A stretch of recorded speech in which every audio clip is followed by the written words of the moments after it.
Zai Emery abrante no aya available omenya abrante na nkomo ebepepa ye the details and more at the ebramo abrante fan se samava osina kan edema ye West Ham abrante yi club do na epeno awo Premier League nim na no obi an say dey Premier League na abrante bi si akan yankotia abrante no Australia obi a ednani atrim awo Saudi Arabia ana okusi akan ede eye ama eye ahilala ano so hunsamo ha atifu ebe kan wasam any transfer bebre in fact ye wo update bebre wa ha ye be san komuni na no ede amamo abo jomade no so Ghana so your interest room the Ghanaian interest no eye abrante fansa Abdul Fattah Isahaku ano so make say ni deal ano de call eye Egypt town no ano so eye dan deal onto ano so ekusi akan at the amomana fe Tariq Lamptey ono so sisi ameka say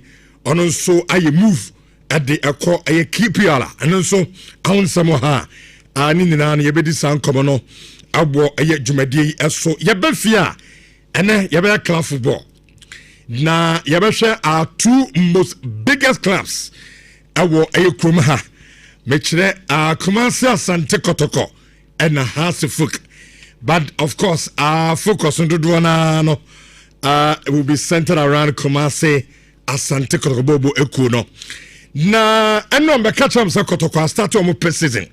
Na enu no mo board chairman, Yera James Osei Brown ade akotuda se Kotoko no so Kotoko is too big. Se Bobo League be wi na Kotoko ntimi anji league. O ntimi anko Africa. O se debi.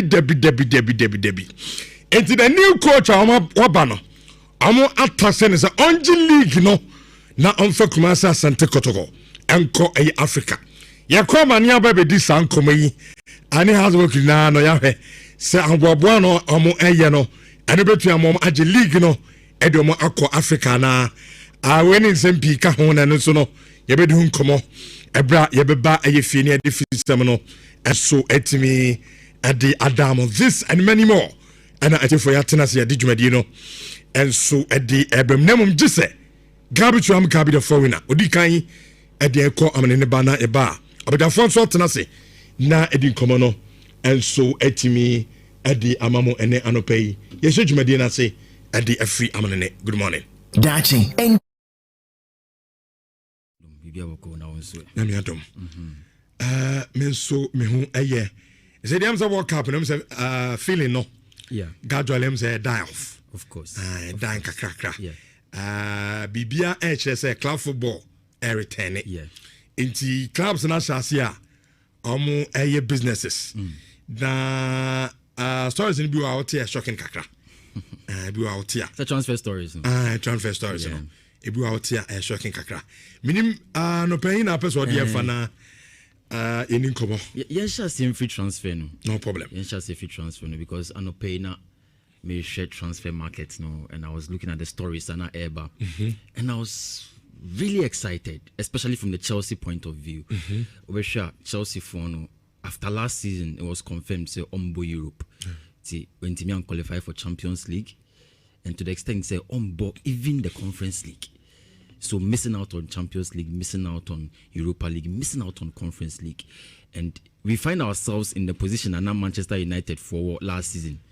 Man United is also originally not almost struggle to qualify, but this time around no Mafa Muhedi Mokobo Champions League next season, and it has been reversed to Chelsea without European football next season. But Rich, the biggest thing is that Chelsea not being able to qualify for Europe, but still being able to attract the best of quality on the market.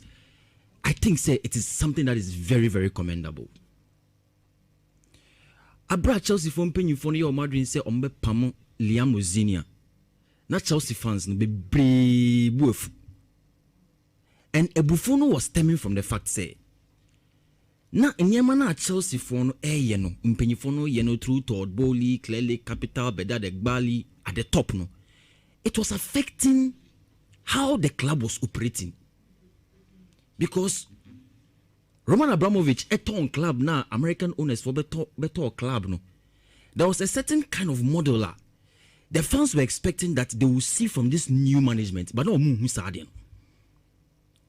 And you look at how so many decisions had been taken for the last 5 years. It didn't go into the interest of Chelsea, into more young players, no more, and then they would be able to sell some of them off.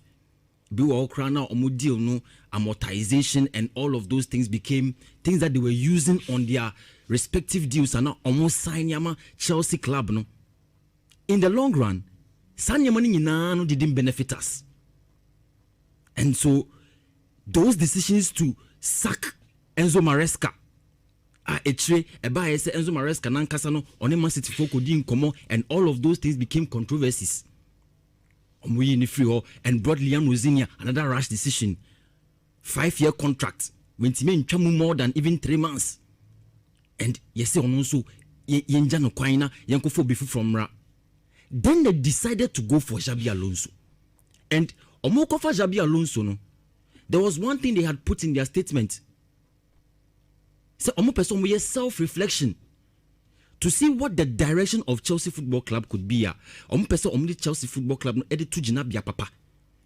So you realized how going in for Xabi Alonso, they didn't only make him the head coach, but they made him the manager.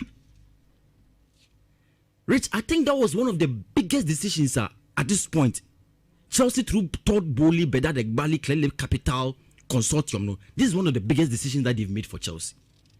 Because Obesha, that decision to appoint Xabi Alonso is helping the Chelsea club in a very positive way. Because club are on Champions League, on Europe, on Europa League, on BBR in the European competitions there. And then I attracted the big names like Morgan Rogers. And yes, Ghana. Mebao. The point I'm trying to make is that when you have a manager like Xabi Alonso, one of the things that he will give to you and say, he will bring his assertiveness on board. And when he's being given the authority to manage transfer situations, these are the sort of results you get. I could imagine if Chelsea fan Kofa Xabi Alonso tem and Liverpool for your Madrid say Omo Pam and the slot, no, their next person in mind was to go and take Xabi Alonso. By now, maybe Xabi Alonso wouldn't have come.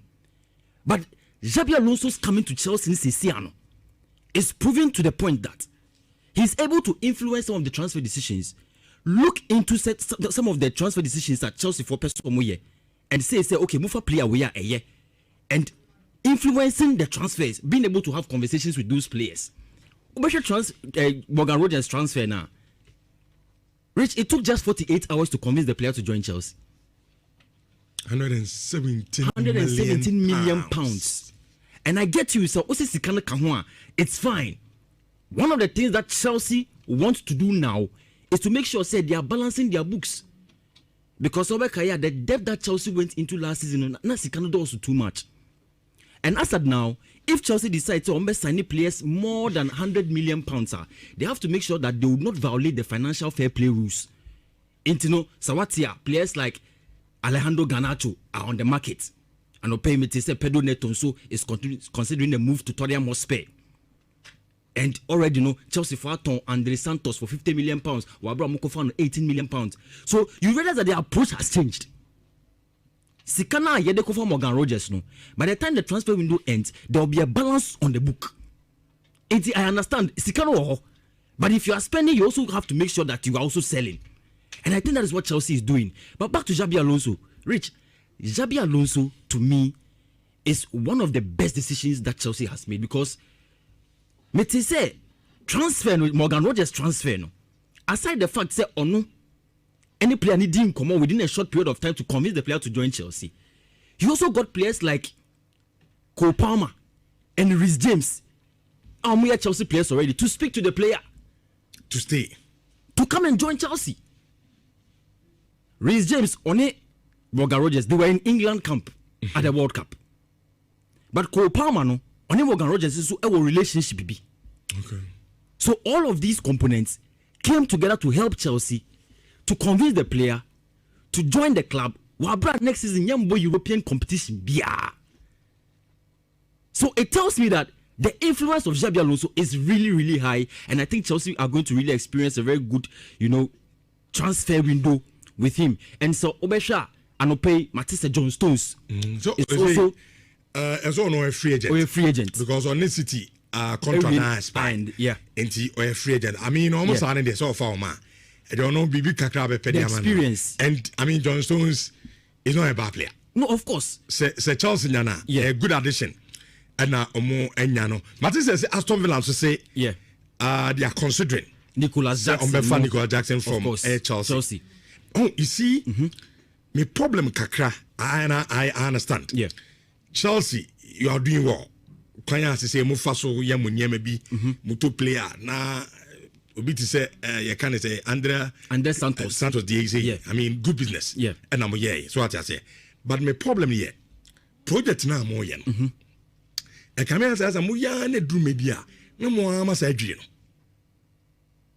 Because players be on I think I feel na omo the Chelsea project na say. Yeah. But all of a sudden na Chelsea ton omo makukurea mo dan kwan no ni mado kenum ene I mean obi to say this guy Nicholas Jackson I understand. Yeah. Ono de say anya we kwa Bayern. Yeah. What I say and I feel no back to Chelsea am say bia can wait me na ka 18 no but say bia Branton so be kwa for you know ebi on person obeto aso na on Chelsea dwumadie no atimi adan ato aso but in a nutshell what I want to say is say ebasa a distracted a project now person we no it's true because kwa players now do mo project now we sign to see let the project in say connect look Rich I don't dispute asema wo kano I don't dispute that fact no correct but there's a saying say new king new law and at this point Chelsea management nakofa Xabi Alonso no I can also assume and presume that before Xabi Alonso cast obeji adwuma no he gave the Chelsea management certain conditions or person or the adwuma with Chelsea Football Club ansana okra for pen to paper so or sign this contract. The thing is that once you have sacked Enzo Maresca, once you have sacked Liam Luzinia, and our JR to say, oh, person, oh, yeah, new thing, starting afresh to revitalize the project that you have started. You need to make sure that, so, oh, Kofa manager, Nasa manager, Xabi Alonso, and you know the record that Xabi Alonso has in the Bundesliga, going one full season with Bayer Leverkusen, when lose one match, crown. You need to also give that coach a certain freedom to operate. And Michel Diakoso or Chelsea Ninginana, what I can pick from it and say, they have given Xabi Alonso the freedom to decide what he wants to do with the playing body. Omunye interference biya. So, Sawoteya, there were a number of Chelsea players about Bonte say Xabi Alonso said they are untouchable. When you begin to hear all of those things, Rich, they are not just rumors. It is a way of the manager who has come to exert his authority on the playing body and also to help the management know say so I get what you are saying, but this is a new direction for Chelsea. And on say Chelsea fans be brave now dream say if this thing does not work, what will be the next direction? And that is why it has to work. Because Momodo na mo use no mo use nkwada and nkwada no I say emfa until now we have to change it. Yemfa experience yes experience for no so aba it seems almost so by and gradually Chelsea asha say tons and nkofo ni na no on the main problem no so the selling there Rich you see so now no model be pa na Chelsea person no the model still remains whatever the Chelsea management akano it still remains. Okay. We will work with them with experienced players. Okay. We will change the system, give more authority to Xabi Alonso Awabe. Okay. But we would also allow him to make the decisions because Rich, you would also agree with me that the transfer market, anticipated the way I sit here 10 years ago. Yeah. The loyalty of players is not being entrenched in the clubs that they play for currently. It will be better me about Chelsea. To say Alejandro Garnacho say. Say Oba or ye not say Oba or ye not say Chelsea na non so Oba. But about Chelsea, there has been a change in management. And this a new coach who said Alejandro Garnacho, you are not part of my plan, sir. He has every authority to sell the player. Meaning said they make an what he said there. So a lot of the changes will happen based on what the manager wants to see the club go to in terms of direction. Okay. And I think that is what Chelsea is currently doing. Rich, I think the last thing I'll talk about World Cup no come still. Na ena UEFA president Alexander Seferin Edeba Bontin say he will not support Gianni Infantino's quest to be re-elected as FIFA president. And before that, no World Cup final na Spain and Argentina boy no Alexander Seferin one Kobe. But first match na ye boy no first match Mexico and South Africa match no he went there, he was there. Rich, why is it that suddenly Alexander Seferin no person or train who free Gianni Infantino? The whole controversy is about that red card that following Balogun. The man, player for United States of America, Bosnia and Herzegovina about round of 32 match now. Your man red card. Donald Trump, president of US, phone Gianni Infantino. And within a split second, there was a change in the decision. FIFA's disciplinary committee etna asemnoso and decided say they will suspend that red card to 1 year before it is enforced. I said no FIFA be chrim. Almost say sa body no independent. Okay. Right? Enti say yamo be red card. Na body not say. No say after watching the footage. Any bibiano almost feel said they disagree with the decision of the referee. And then the butter FIFA. Okay. Because already FIFA has explained say somebody no independent. Okay. Whatever decision we take biano the body. And FIFA needs a good point. And disciplinary committee no they utilize Article 27 of the FIFA Ethics Code to make that decision. But Rich, the question is that if one person can pick up a phone and call FIFA President Gianni Infantino and tell him, say, Ujafu, baby a red card ikoi and yamede ye free hona me player no embo the next match. What does that mean for the sport football? The integrity And the future of the sport. Because there is a former general secretary of a Chad for Football Association. Your friend Ajib Kulamala. He wrote an open letter to FIFA and to the president that if one person can pick a phone and call you and tell you, say, you need to rescind, you need to consider to rescind a red card decision, what does this mean for even African football? Because at this point, the way Anyemesi Kono, it looks like all the member states in Africa are silent about the issue. Why? FIFA and session. And when it happens like that, it means that in the future, you will have your back against the wall. A bad precedent. Very bad precedent that has been set by FIFA and Gianni Infantino. After the incident happened, which of the African associations have risen up to speak against the situation? None of them. Unless, look, Gianni Infantino has literally sold his integrity. Or they are tonchiwe. Or they are penchiwe biari. If you ask Uncle, we your papa, Eddie, Obi your papa. Says Gianni Infantino, him come fast by. Of course. At the help of United States of America. And you know the. It was also few say, me boss. You know the coincidental thing. Just 10 years ago, Sepp Blatter was being investigated. February 2016, this year, investigated by America US authorities. Yeah. Then 10 years down the line, and you do Gianni Infantino. And your aim was to restore the confidence in the football that we are playing, being managed by FIFA. 10 years down the line, World Cup draw, or say, the FIFA Peace Prize, Ebema, Donald Trump. Peace Prize, no, there's no independent jury, there's no published criteria for that Peace Prize now, or they man, and there's no oversight responsibility on that. Just a deeper bakuna was sorry and for Peace Prize. And also the first recipient is Donald Trump. And all so you look at all of these situations, and the question is, what is the direction of football? Has the conscience of the FIFA president been sold?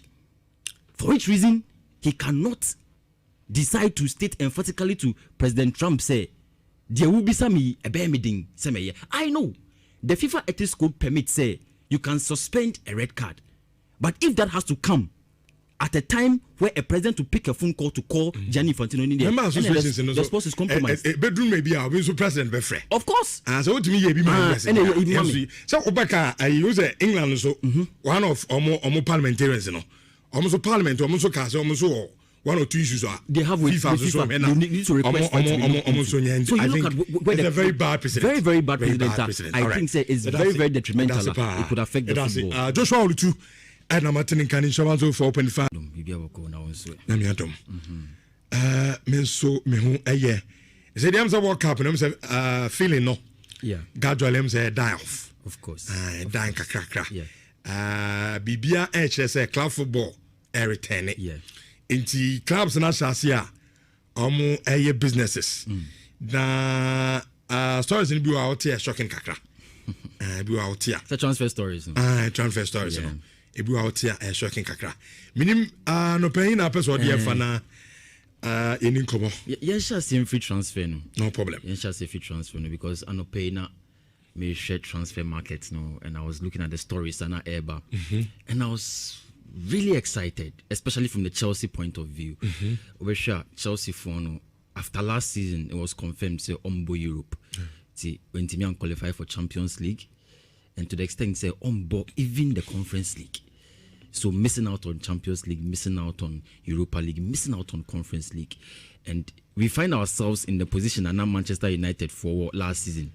Because Man United is also originally not almost struggle to qualify, but this time around no Mafa Muhedi Mokobo Champions League next season, and it has been reversed to Chelsea. Yensuye without European football next season. But Rich, the biggest thing is that Chelsea not being able to qualify for Europe, but still being able to attract the best of quality on the market. I think say it is something that is very commendable. Abra Chelsea from penny for your Madrid say ombe pamo Liam Ozinia. Not Chelsea fans no be brave. And Ebufono was stemming from the fact say na enyema na Chelsea for no no mpenyifono yeno through Todd Bowley, clearly Capital, Bedad Egbali at the top no. It was affecting how the club was operating, because Roman Abramovich eton club now American owners for better club no. There was a certain kind of model the fans were expecting that they will see from this new management, but no and you look at how so many decisions had been taken for the last 5 years. It didn't go into the interest of Chelsea, into more young players, no matter and then they would be able to sell some of them off. Amortization and all of those things became things that they were using on their respective deals and now almost sign Yama Chelsea club. No, in the long run, Sanyamani didn't benefit us. And so those decisions to sack Enzo Maresca Enzo Maresca Nankasano on Man City Foko Komo, and all of those things became controversies. And brought Liam Rozinia another rash decision. 5-year contract when Timen Chamu more than even 3 months. And yes, also Yenjano Kwaina Yankofo Bifu from Ra. Then they decided to go for Xabi Alonso. And Omokofa Xabi Alonso no. There was one thing they had put in their statement. So Omo self-reflection to see what the direction of Chelsea Football Club could be. Omo Chelsea Football Club no edit to Jinabia Papa. So you realized how going in for Xabi Alonso, they didn't only make him the head coach, but they made him the manager. Rich, I think that was one of the biggest decisions at this point. Chelsea through Todd Bowley, Bedad Egbali, clearly Capital Consortium. No, this is one of the biggest decisions that they've made for Chelsea. Because Obesha, that decision to appoint Xabi Alonso is helping the Chelsea club in a very positive way. Because club are on Champions League, on Europe, on Europa League, on BBA in the European competitions there. And then I attracted the big names like Morgan Rogers. And it's Ghana. Mebao. The point I'm trying to make is that when you have a manager like Xabi Alonso, one of the things that he will give to you and say, he will bring his assertiveness on board. And when he's being given the authority to manage transfer situations, these are the sort of results you get. I could imagine if Sir Chelsea Frank of Xabi Alonso Tem and the Liverpool for your Madrid or Mopam and the slot, no, their next person in mind was to go and take Xabi Alonso. By now, maybe Xabi Alonso wouldn't have come. But Xabi Alonso's coming to Chelsea Sisiano is proving to the point that he's able to influence some of the transfer decisions. Look into some of the transfer decisions at Chelsea for Pesomoye and say, okay, move a player we are a year. And influencing the transfers, being able to have conversations with those players. Morgan Rogers transfer now. Rich, it took just 48 hours to convince the player to join Chelsea. 117 million pounds. And I get you, so it's fine. One of the things that Chelsea wants to do now is to make sure they are balancing their books. Because the debt that Chelsea went into last season, also too much. And as of now, if Chelsea decides to sign players more than 100 million pounds, they have to make sure that they will not violate the financial fair play rules.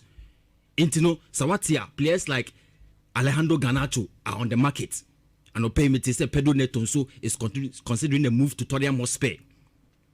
And already Chelsea for Andre Santos for 50 million pounds, Wabra Mokofan 18 million pounds. So you realize that the approach has changed. Sikana Yedeko for Morgan Rogers, no. By the time the transfer window ends, there will be a balance on the book. I understand Sikano, but if you are spending, you also have to make sure that you are also selling. And I think that is what Chelsea is doing. But back to Xabi Alonso. Rich, Xabi Alonso to me is one of the best decisions that Chelsea has made because me say transfer Morgan Rogers transfer no. Aside the fact say no any player needing come on within a short period of time to convince the player to join Chelsea. You also got players like Cole Palmer and Reece James. We are Chelsea players already to speak to the player to stay, to come and join Chelsea. Reece James, Morgan Rogers, they were in England camp at the World Cup. But Cole Palmer, no, Morgan Rogers is a relationship. Okay. So all of these components came together to help Chelsea to convince the player to join the club. Next season, European competition. So it tells me that the influence of Xabi Alonso is really, really high, and I think Chelsea are going to really experience a very good, transfer window with him. And so Obesha Anope Matisse John Stones so is also a free agent. Or a free agent Because on this city contract expired. Yeah. And or a free agent. I mean almost on the so far man. I don't know Bibi Kakra experience. And I mean John Stones is not a bad player. No, of course. Say Chelsea Nana, a good addition. And Omo Enyano. Matisse says Aston Villa to say they are considering Nicholas Jackson. Nicholas Jackson from Chelsea. Oh, you see, my problem kakra, I understand. Yeah. Chelsea, you are doing well. Kwanya say Mufaso Yamunyeme bi muto player na obi to say you can say Andre Santos DXA. Yeah. I mean good business. Yeah. And I'm so what I say. But my problem here, project na mo yen. E come here say mo ya na drum media. No mo ama say adwie no. Because players be on I think I feel almost the Chelsea project na say. Yeah. But all of a sudden na Chelsea ton mo makukurea mo dan kwan no ni madu akenum ene I mean obi to say this guy Nicholas Jackson. I understand. Yeah. Ono de sanya we kwa Bayern. Yeah. What I say. And I feel no back to Chelsea amo say bia can wait me then ka 18 no. But say bia Branton so be kwa for ebi on person obeto so na on Chelsea dwumadie no atimi adan ato so Mesanse wake up na nya ende na wake up ni nya ende sadia diaka aye transfers ana esi edi hu nkoma na hu de we ne mani na esi eko asa that no Donald Trump eguso akwabna Donald eguso okaso na anope the update kakwa beba na ma hu de we ne mani su esi kontino kokoja comment na yanki ka fama belepem na anu su nya kama fama na we nsisia wodo nyina so na mesanse de afi Italy na medi nkoma kakra uko Italy reporter eba say wɔn so sisi do mu hia new head coach obetumi aba bɛyɛ adwuma no ade amomo na hwan na wɔn so wɔn de adwuma ne de ma na wɔn se na no da na wɔn so ma Paulo Martini ɛne openya ne ni ɛde ɛyɛ Leandro ana afe sɛ wɔn nkɔ ɛyɛ Spain na wɔn kɔ ɛyɛ Spain nyina nkɔma wɔn kɔ akɔdi na wɔn ne Pep Guardiola ana yɛ se wɔn kɔ sia na nkɔma wɔn ne Pep Guardiola kɔ sia wɔn kɔ gasa ho nyina no kwan wɔn bɛfa so a wɔmde the Azuis of Italy ebetumi dia mo panyin no kwabra yase project na wɔmde kɔɛ no wɔmotɔ ma Pep Guardiola wie no am say Italy for no nyagidie sa Pep Guardiola very likely so betumi agye atum na yase Guardiola ɛwɔ nneɛma bi ɔbɛ expect from Italy for no ho say the Italians ritumi yade a ɛne adwuma no betumi ade emu baako yase one yase ɔpɛsɛ ɔkacha ɔmo sɛ adwuma no wɔbɛgye a ɔmo man flexibility emom no ɔmpɛsɛ tena Italy mpiadodo na obese wotena aye kan se atire na ebia waba aduma tam so aba be ya aduma no se ne ebe betumi abo no yeso pay ni Italy se otan 24/7 there em se eno no ensada anya na yi kakra eno ne de wolitina yes opeyin nso ahweso mbetime ene wono no ebekọ agreement na omo nso ntiase na ye adwuma se santiase ne ye adwuma de a kwabena ebia the possibility se Pep Guardiola ebetuma ba beji adwuma no we Italy no eno nso o mema revise Guardiola na nkasa enye the Italian national team nkwa anon pese o mede ba no uko England the Three Lions of England so wo se FD edin komo wo munya adwuma no mbeje e de ama Pep Guardiola ene enkoba kakwa so eba ewa dwumadie so enei make check kakra ade ma ho na ma memfo na menko Holland menko kwadi nkoma kakra yase wake up here ye boy ye say wo pay players wake up ne bo mo pa yase 2 players pe aye Erling Haaland ana fe Kevet wo mo goalkeeper ni dina de Vosinya ni nyina yase yase ko social media now permanent a wo mo gain followers ye pa aye say 2 players no Erling Haaland ne dia ko so de pa yase Erling Haaland de ne around by 29 to 30 million followers ana brante nya wait am himself Vosinya de ne dia na twam kura atasa brante no ya ba no followers pa dia am say this tournament no abwasa 2 players ya any reporter eba ewo dwumadie so ene ana pa me ka kire kakra ediama na mamenko Spain na menko din ko kakra woko La Liga wo munso payin pa aye ya Vietnam na Vietnam akasa enkoma wadi tu dwa nyina yesa wadi FIFA hu ya yie pa enkaka Gianni Infantino kwabna wase football na nya politics enti say o person the politics di ba football ma aya no ahweniye na nkono na dwene pa dia anka Infantino yesa wetimi step it down else Infantino nya de so obebo aye wet football ade ni nie wase ade ba ko no world cup yi ekọ so eye na hiye pa kwan a ya fa so eko break no world cup ba ko pe wo be ko break tenten na wunya ma ade ya si FIFA o matom ade yo ma advertisement ni ade enu konkoda wazo mo ze ade bibia ba ene hydration break sa hydration break no kwabena wase enye players no wo mun kan konti na FIFA de sa ade ne ba se ne be FIFA betuma nya ne sika ene sponsors a waso mo bo so betuma mo tam no ene wa tonton no ene nti anom de sa hydration break no and to edeba ya Infantino cancer Xavier best say ade Infantino ya no emma football enko so ye kwa so otimi resign on stepping aside say na be football no betimi ato so na say with the football to politics one enkoye any commercial ho enkoye what the work up na enkoye no pure politics at say wutimi so mu corporate na say politics and of commercial advertisement no and FIFA for koye no Xavier Tabas de adia embo ma football entimi nkoye ene yankoba kakra wo payini di tuta we tumade so ene ama pay me ka kire jama sadat no ma me nyina Spain ho na me ni nkoba na Luis de la Fuente ne contractor wani o man ewo no eno no end 2028 na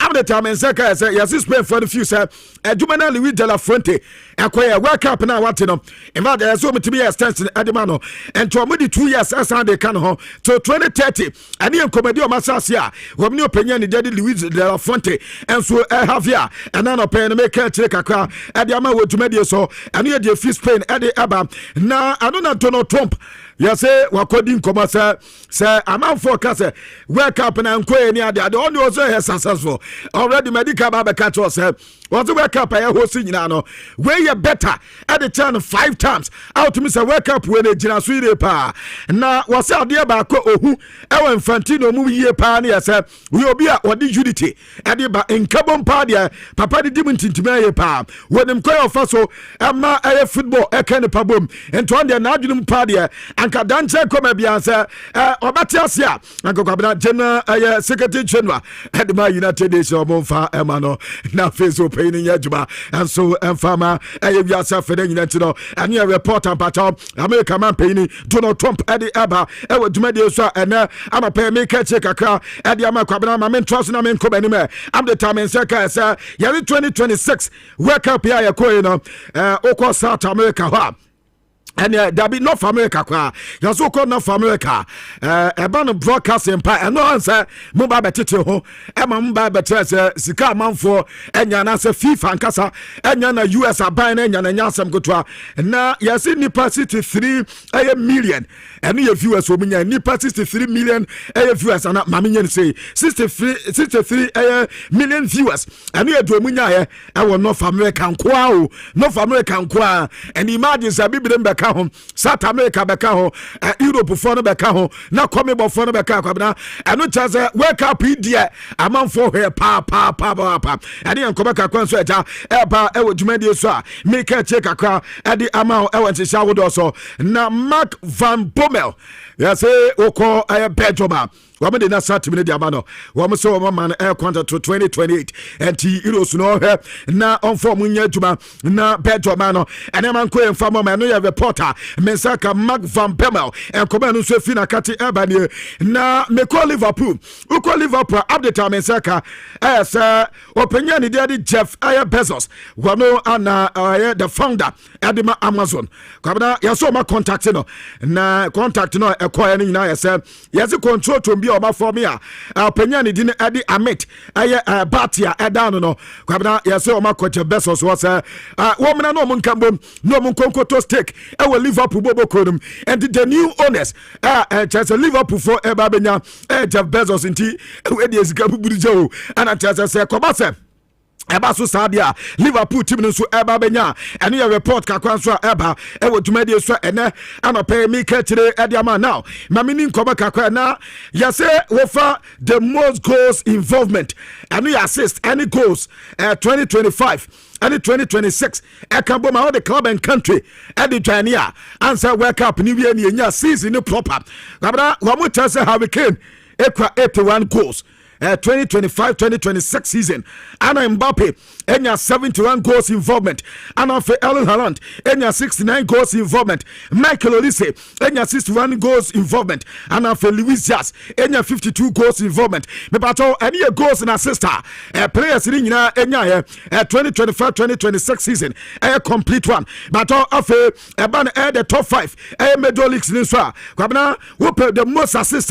And also Roma has Michael Olise. And Dinkai and no 36 assist now Bantan Anna for Bruno Fernandes 25 Julian Ryan and so 25 Anna for Luis Diaz 23 Dabi Julian Ryan and so 23 Anna Luis Diaz 23 Dimarco and so the 21 and Tiway players are over full season now Wamonso club and country assist Wamonso etimi Anna pay make it to the amount now Gabana with himself to Fatao Isaku ewa de bi o Premier League ma wo bia ni bi yase wo fa 2025-2026 season ni na player or yes successful take-ons Brantedom 115 Anna Abdul Fattah Isaku ye and to bata akoda no onye better so akoda no ye good se pass take-ons ye take-ons Bruno mu player ye good ni ade but yes Abdul Fattah Isaku Anna Teso or the only player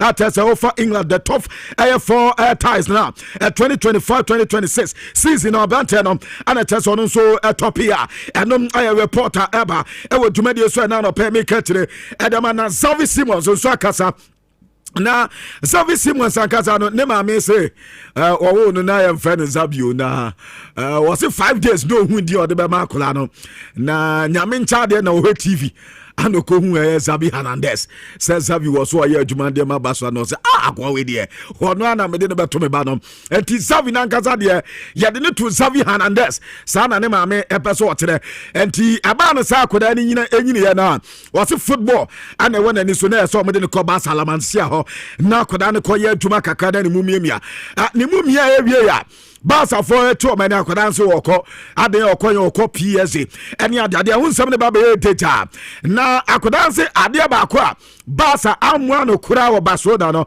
kwabro se Basa obenya bibia be kwan a Basa for be chewo kwan a fa so eye famous a wo be fa so aye duba se Basa for ntere la ma se Barcelona wo mo ntere so be famous ya kwabro hu obi a be ma atenate na because was the time wo pie na ase obia eni yes akoda bi wo Barcelona Xavi Simons when him board the ball kwabna o se na ne ho tete no because baby obefa bia obi apeso so mu baby abefa bia obi apeso no twa mfoyini baby abefa bia obi apeso no kasa kwabna in fact abante se ade ba ko ha no pa sad and because no nyo bia obetu no faka je masa star ne de we a stardom say ya na de ba enti aya wo mo kasa ho ene o mo kasa wo mpese o mo ni twa mfoyini ene o mo twa mfoyini kwabna so edu ba bi ni se ne namfofo nka wo mpese o be pie ko akobobo enti nkasa nka bia baso na fo bebo ke ne ebia player person ne bo pa na mo bia aya wo mfide on se dan fili okay because o ko jina park ne so a de wa man fo hwa no ene de wo mo si body di no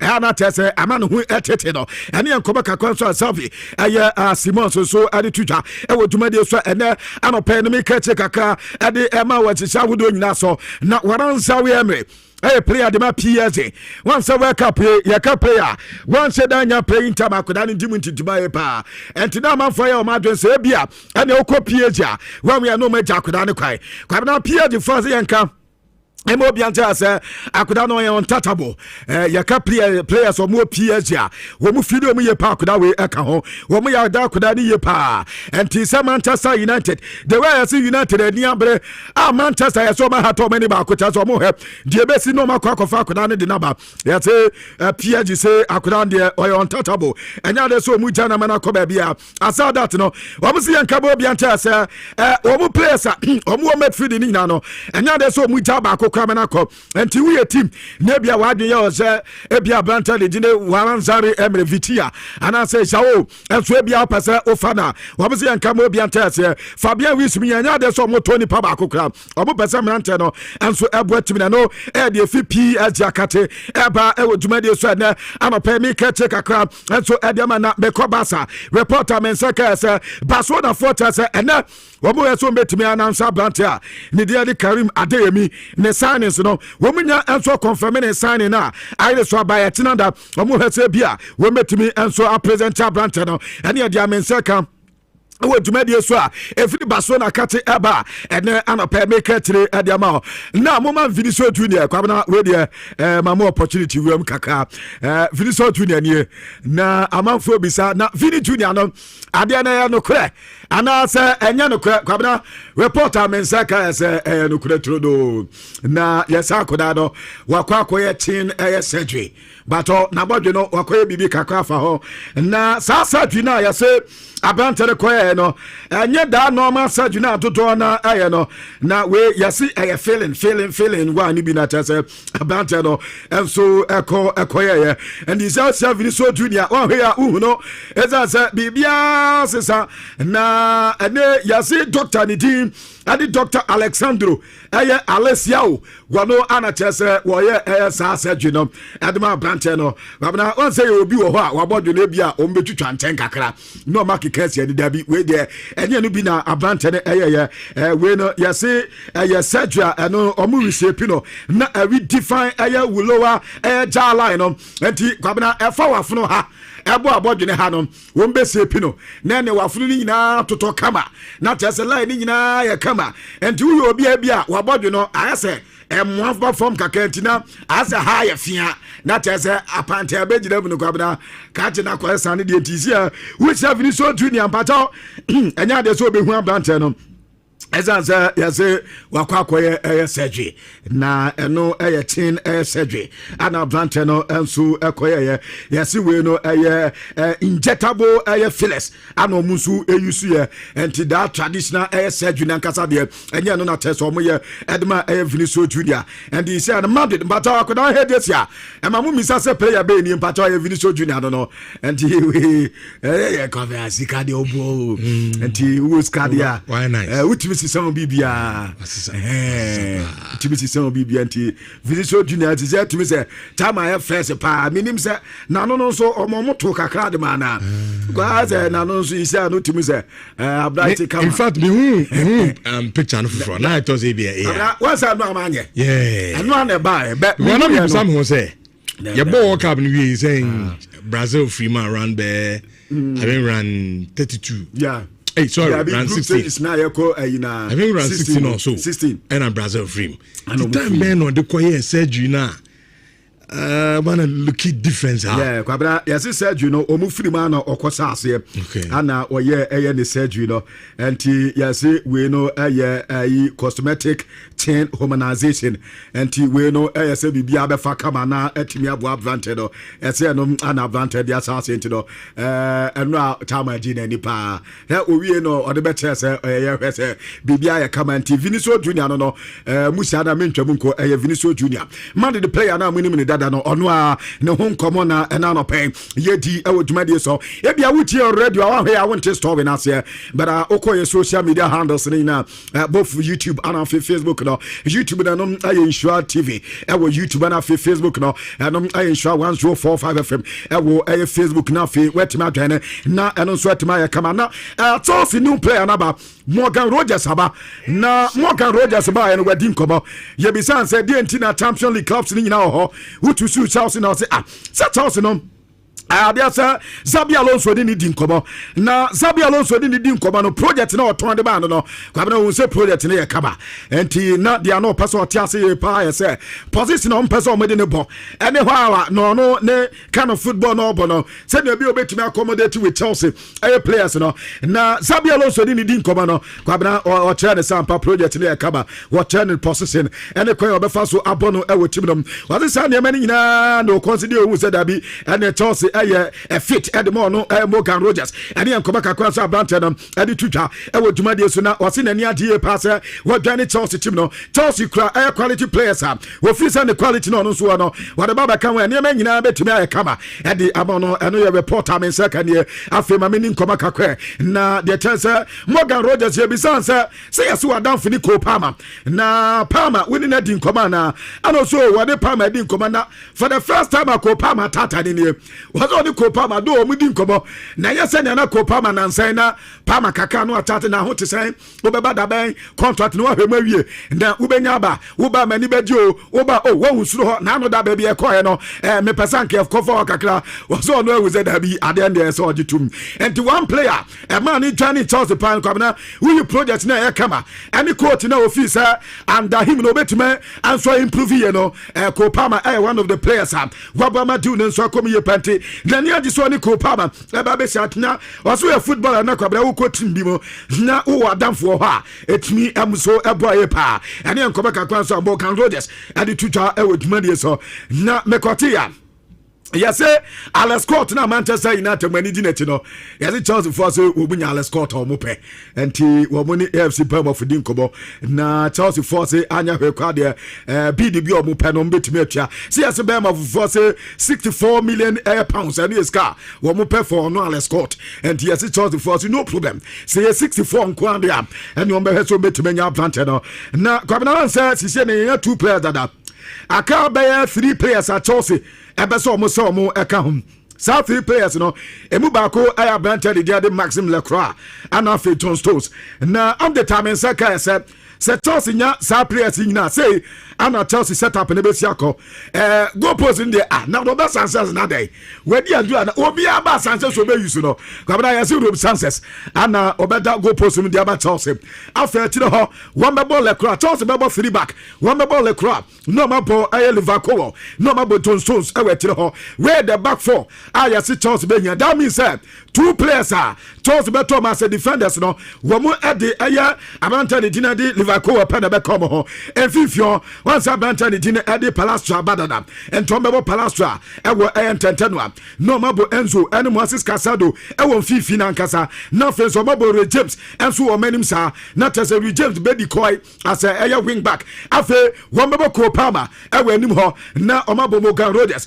no mabo Jao Pedro we the players are Mensaka se bibia koye de matosia no munya players no mo pa se na Chelsea set up no enso be sia kwani enkoba kakra Mensaka ni abanta de team ade aya asase abai se abana so na akoda no gusu e play o na asase aban so ni Mensaka yes 20 million no eska Chelsea so mo pe and yes Roma for na ba se da okonfida kobo kakra ene wasa ababesi ni hina no ho na report Mensaka yes akoda no and no more him say ebi o metime ja ne kwan na yari team and team na de esoma and omuso eso metime nya advantage na ya update mensa eka dwumade so aja make take akra edi ama away from that na ma menko Mexico once yakwa wake up no yase one player no so ye pa no Gilberto Mura the Mexican Pedri reporter Mensaka say Borussia Dortmund eso mu hia koda 17 years ana koda nya enti yes Borussia edin kobo na mamenko Liverpool Antonio Ariola ana head coach edemomo ye bisansa Alexander Isak afe floor the Fiat ani Ryan Gravenberch tambe no mu twani team no ana so next week there ayele so amante de baba no ma baba twani team sane be ya Liverpool team no so betime asa so mu preseason no ma ye ye pa proper ani ye bisansa na mbeto players ana si nyame anim no mbe signings na signings no mbe no want be nka say player A ana say player B ana want be nka say midfielder ana say be a striker enye fi no beba number say be a one meto 5 players ana say 10 players but the obetumi aka say one meto players na ade hu hia ye pa ye say wo mu ensu ebe depend on how we team no ene man so be si akọ ene no be gina so no dey to players bi a wonu so eso onya enso Liverpool team na no enkoba kakwan so Antonio Ariola ade abampato Barca ase wo mu he Christian Romero anase Kuti Romero kwa bina mo se so mo center back na bi kodia anya bante no wo be he enso assign no na so ya mi hu ya kwa bina me header nyini ba kwa ya Kopama so we ne fa so ba ye kwa Michael Olise so we ne fa so ba ye kwa bina the same thing ana Bruno Fernandes dia fa so aba kwa bina me kwada so ya no pa me be ya yesi Galatasaray se wo mu hia Bruno Fernandes amateur so much as said Bruno edin kobo na reporter Mensaka say na pay na 64 million there mo de besika be there 64 million pounds moton Bruno ayase Bruno bo 64 million pounds and here the Manchester for ne pe na yase club ebi owo outside England there 56 million pounds and as teams no ebetimi 20 say Galatasaray for any ambre padia and ebi account no 64 kitwa bi na obato ablante no afi reporter Mensaka say oko ebisu town no ada o ma wie te obako and a static player ablante ni din ade Dazan Meda akoda no so abate say oba be po amane ma nyina so akoye edi amomunti enkoba kwanso eja eba ewo dwumade su ni wesu na megina na yedin krofa ma so 7 na edi ese di aka tire bia no pato etie baba be ye edi amom ne no so etimi aboye pa endi kwa bna bibia ni wode a mami fancy na yentimi enko anim won hye also Bruno Wayne is saying 64 million pounds uti price tag na credit na Morgan Rogers grand motor say 117 Morgan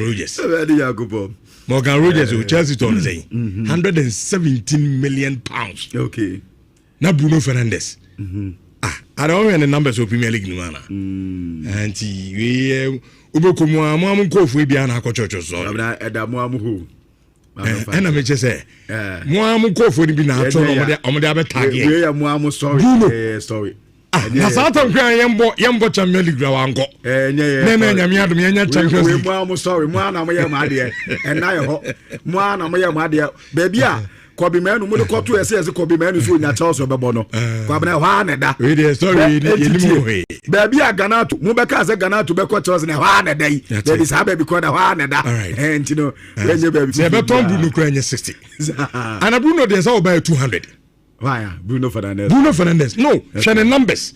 All the Premier League in him. What I say? Chelsea to me confirm brand to 117. Bruno they are around 200. Yeah, man, next week we say now you. Mr. George Aqua. Okay. Mr. George Aqua was so bit to me. Once the last year, make us was Ankasadi do Beba. Yeah. Was he went to Myanmar. Okay. Went to Myanmar near Maka Crazy. No problem. Me and Mr. George Aqua and the Abu sharing in Antiquabana. Okay. Young friends here. Young friends. One man am for. Oboa. Oboa ka grab ejiri. Okay. Also no ne mass no. Eduzo be accounts that. We had to be from but no. Those who are nyan budget need now but at least we buy pa. All right. Enti I want some no insurance of 4.5 yen to Medina so emfa mama say work up near we no club football transfers na e be di hun komo pi. Nama who said the honsam no and so AC echo. But before but for better se na di san community na no. Me emphasize na fama na P phones and accessories. Me patro mu Kumase na nkran. Na P no niam bebre no ton ebi ya mobile phones. Enti utie msisi na phone asaya.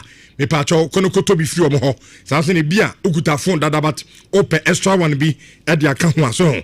Eno so betimi akọ sanse omo phones omo ton ho no. Efo pa ena eye papa nso na onimi say enko na abakuma se mantemu ha obeto phone edi free ensam na usika enso ayama utua half na yama payment plan na udi atua half no yama 3 months to 12 months na udi atua enso awie na ya do Ghana kaso ho na de ana kama edi ama apart from that no ya ton home appliances bia TV, fridge, air condition, washing machine. In fact, bibia yesu ofie ayon ede to niema nyina ye ton bi awen na kachi oba onsa ebetimi akabi awen na P phones and accessories na eno so se make say omo eye promotion ayeye ene say oto ade a na ya che wade enti for example ebia auto fridge ujina ho na ya che kettle e de account so kofia na ode anu nso ebra wo ya bai na onso bibia akoyie e de ama niema na mu no matebo no so ana oto a na ya san ache niema ne bi e de account se de na P nyame ne ko ni ho e de papa koto home appliances na ofo no koto bi abo ho na bibia no enkoyi emfa emawo se ne bidin kankan Kumase amo baby miensa wadum na na kwesi atema building PZ amo ho sanso na obiba JK building opposite Prudential Bank ahonso eyade a amo ho na make say enso no okọ eye Kesben aseda house na opposite ahonso eyade a amo bie enso e de echen okọ enkra busasa open Magdina Zongo Junction Tamalifo no Mumusa Abuabo Station na yewo ho 0533 093422 eno na P phones and accessories your number eno no enti no fresh say me patro adwuma kuo kese bi pa omo pamade epe obi a opamade to ho a na ehome oni mema niam pampa dia ene company epe na ono aye adwuma salary no top notch wan kasa ote salary omo de be ma na okrebi aba Jones we be say mo ye sure say salary amode ma me no emu hwampa eni tu oni je ho na opeso ni adwuma koi enso eye adwuma me ma number na watimi afra wonso a opese wusu adwuma no onso akonya eda ho o ma biom apono ade ato okra de nyame anya adom o mesa ma allowance a obetimi de atwetwetwa ho na onso no bibia akoyi ade ama na adwuma kura me kan waseben amo asantemantem ya in fact tech police station hona around ho na amo ewo me patro friend number 0549 528402 0549 528402 o friend number na ono mo edi enkomo amuzu have food and I make come from bia utimi asase a etete titrupa emma on said bia me stress on emma yes me stress on emma because oba woni nyam ba kupa kase pa e woni e utiri enenti so utinyu na sha se ebubu a na ma ni monyam ekuta oni nyina no na eno nso gradually na eko enti ena se onya eye amuzu hair food now they are sautim utinyu ne ebenyini kama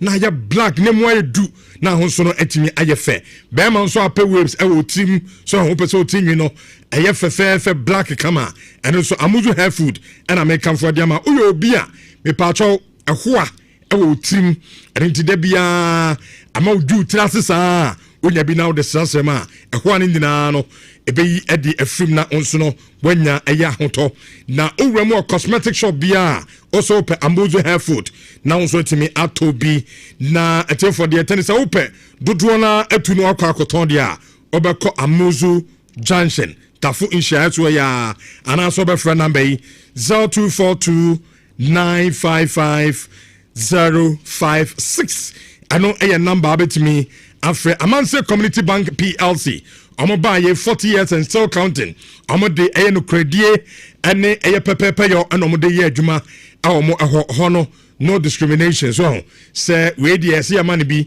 we de ese apam no ho yenye saa obia obebebia se twasa ye ma usika ye de sika no be ma na onso de other person okoye bia no onso atimi ade akwakoye enti first off pato ko bi account ho savings account current account susu account and a fixed deposit account ubiye bi awo ha sika bia wo pe bia se ebesian kwa de a amanse mi ankasa na me so obo so mba ma obi ama onso no watimi ade akwakoye de opese onso de bia eye abefie me pato mu ye team ana ekuo mu pesika akoye adwuma ana wonko aso ho okwa mbeboa wo ama won satimi akasika no sanso na akọ pension open pension loan ana se bia o salary so ye tua o kana bibi be mu ma chese sika ne santam so ama de na person this kan ye no entimi anya ba ma wo salary advance na won so etimi ade etwitwa ho chese amanse de ho dekeke ani tiri wuram awo na won so no mu nkodi nkomo na ye interest rate no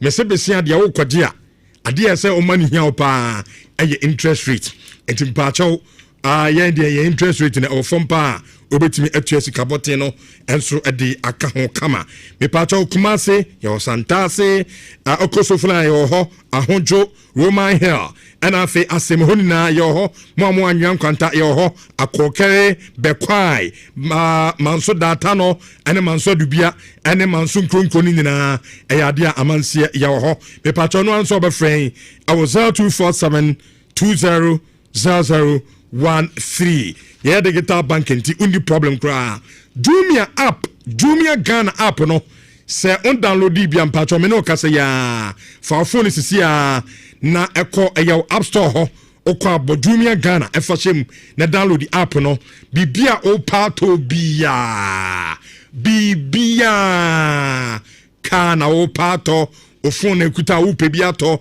me pacho o pe iPad na watimi aton tariam paboa in fact perfume bibia okodumia Ghana app no so a ubenya bi ato fo ho de app oh enema f4 entu ko no ma bibia abe kama e de ma won so apasa wo ton ibiku akofa ne ma bia ba eno an so be download the app no na on so showcase uniama no ho na obi a opa bia to bia no ono so aba e Jumia no aba be to bi download bi awo eya phone so Kindle investment womo ene de Camel natural selection charger ade aba eye dwaso me pacho eye semna bia sham ne frehuro na odi dware so atumi sampa when ye friend semna isanse emma o kala no o skin no etoso kama tuntum kokko na ho atimi eye fe ane timi sew semna na odi dware na akote niema bi agu skin na niema o skin no ayebasa no drop in ya na ekokrom so ho ana baby a wotena cosmetic shop bi oben bia no okwa bisa se ope eye Camel natural selection charger na fa bidware na abebo ama onso no skin no etimi aye fe pa ye fi Europe abrochimem ena dia ba enso no ebdi agya tum sampa Ghana ni bia enware bi na ne skin enso entimi enye fe ne bo no so afo pa enti wam na etobi 0243 744-855 and your number the patch over to me afre na ono madi komo electoral Ghana as World Cup ni aboy wie de na so promotion on twem promotion ban me patch ye say Odia Oba, yen smart TVs na because of World Cup into Yatiswa as low as 699. Obenya first screen TV, assign a smart. Now they are couple them now so no what me enjoy home picture quality. And I say a bass sounder, oh top notch. A jina ye papa, bibia a ye kama. And two per TV and any F na oh shansua sound no ebeya. Me pacho a electoral Ghana. Or Madiana and American for Ediama so per Samsung, TCL, and na a Nasco 4. Kono Kotobi, yes, sign and so I a chadie Kessia Raffle. Oto make sure oto ade o ha make sure say obeje eye okupa no afele ne kama pa na afi wonso no yabobo na odi ntimi piema eno so electoral besan atwa ade nti home appliance bia upe bia to bia open fridge air condition microwave kettle iron bia omoton bi awa electoral Ghana me pacho yen showroom tini na no pay ye bia ade atum 0503 159 739 ano enso ye number mu betimi eno madi nkomo bigo energy drink ne de so ma ka cho say adanse ya wo ho no e bebrenti wan kasa numbi na adanse no so dibi san say enei obi onum bibia no agya atum say ampa energy drink de eno ani bigo energy drink Uniat Practical Institute and near di twato na ya started discussions no at the amana etie for the ten say Uniat ho no ukosua computer enye book nko a men kasa book ni nyo eye but computer adisua no say practicals the doors no and the Uniat no ye chire book no na practicals no ye di muamu ye di fuafuam na say won so no ba wie no utumi sampa computer na akosua ho eye ade no wahunu ehunu yie eno so ebetimi aboawo ebra wo de pe eye adwuma enti wa wonim computer ho hwe wa wie SHS ana JHS a me patwa awofo no mon register nkwada no school fees na fo na omunkosua de akopem se omo result no enso ebetimi aba won so a busua computer na kakra na opesa wa upgrade ho ana se otimi enso di bi eka ho no me patwa ye course bebre computer hardware and mobile phone technician artificial intelligence AI mastery sanso and network and cyber security engineering computer basics and office administration CCTV installation and management any courses be data analytics in the abetimi akoye bi ho na so no bibia ayekama adiamanti ho de uwie computer school na ho school mukra no na companies ne church bra na enomo emra meye adwuma enti me pacho ye okumase to sans where ya usi bar stop wa na wa friend number yi se na be ya onso wonyira 0555 383848 0555 383848 na munomo eni enkomo eno de aba 1044 Joshua Holutu. Good morning. Good morning, Rich. What is saying? Adom. Ediamiase. Yeah. Transfers, my really more. I mean, Charles, more your business. Yep. More your business, pa. But I don't know, sir. We are Charles in it, maybe sorry. All right. Last season, meaning so, offer Chelsea supporters bear 5 and not 10 age in our. Emu bear 8 back to us a Chelsea problem pa bako. We be a goalkeeping everywhere. Adia bakwa na hamo a goal scoring. Yeah. Enti ye ramo this season we no. Na ye num binim say Chelsea be augmente sa department no. Na ma solve that problem. Men kasa Chelsea in this strikers is here because Anya Shija Pedro ho, Magayi ho, Liam Delapo ho, Nicolas Jackson so ababak. Ono ye nim say bi obesti anase unstia. But then only players who na few as an American. Chelsea problem back a goal scoring. But transfers na yet titini na no. En share dan tisi as Chelsea kope kem striker bia. O katana ni kura ball no ni baby a go post this. Obobo atu ati mo you okay with players and bobo yi. That's a very good question and a very good assessment of the situation, Rich. And I'm very happy to say what this assembly about. Now, look at Chelsea very well. One of the biggest issues with Chelsea, undoubtedly, is goal scoring. And I agree with you perfectly on what you have just said. But Rich, to solve that problem, you don't just go and pluck a striker from the market and come and fill that void.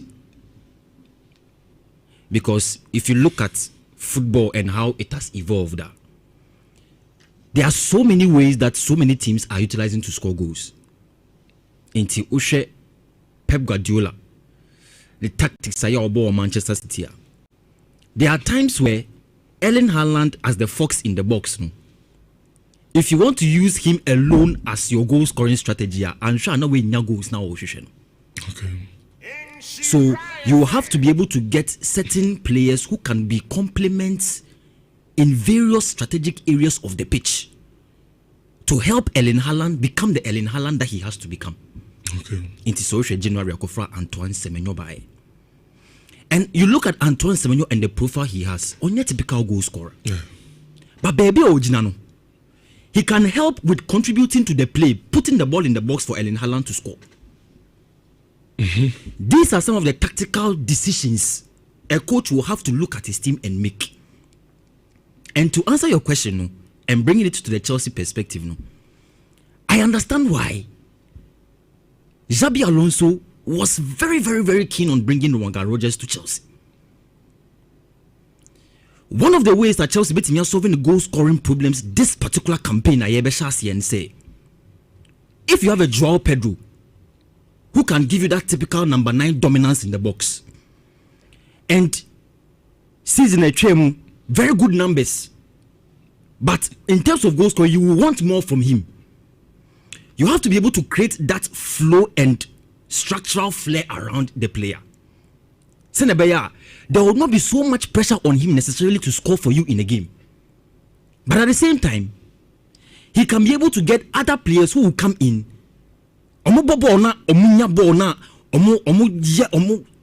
Strategies to score goals. Now you will get something from them. And that is what Morgan Rogers will give you. Because look at Morgan Rogers. The flair is there. The dominance is there. The physical ability is also there. Into Udine can set up and you play him as a number 10, either on the right or on the left or in the middle.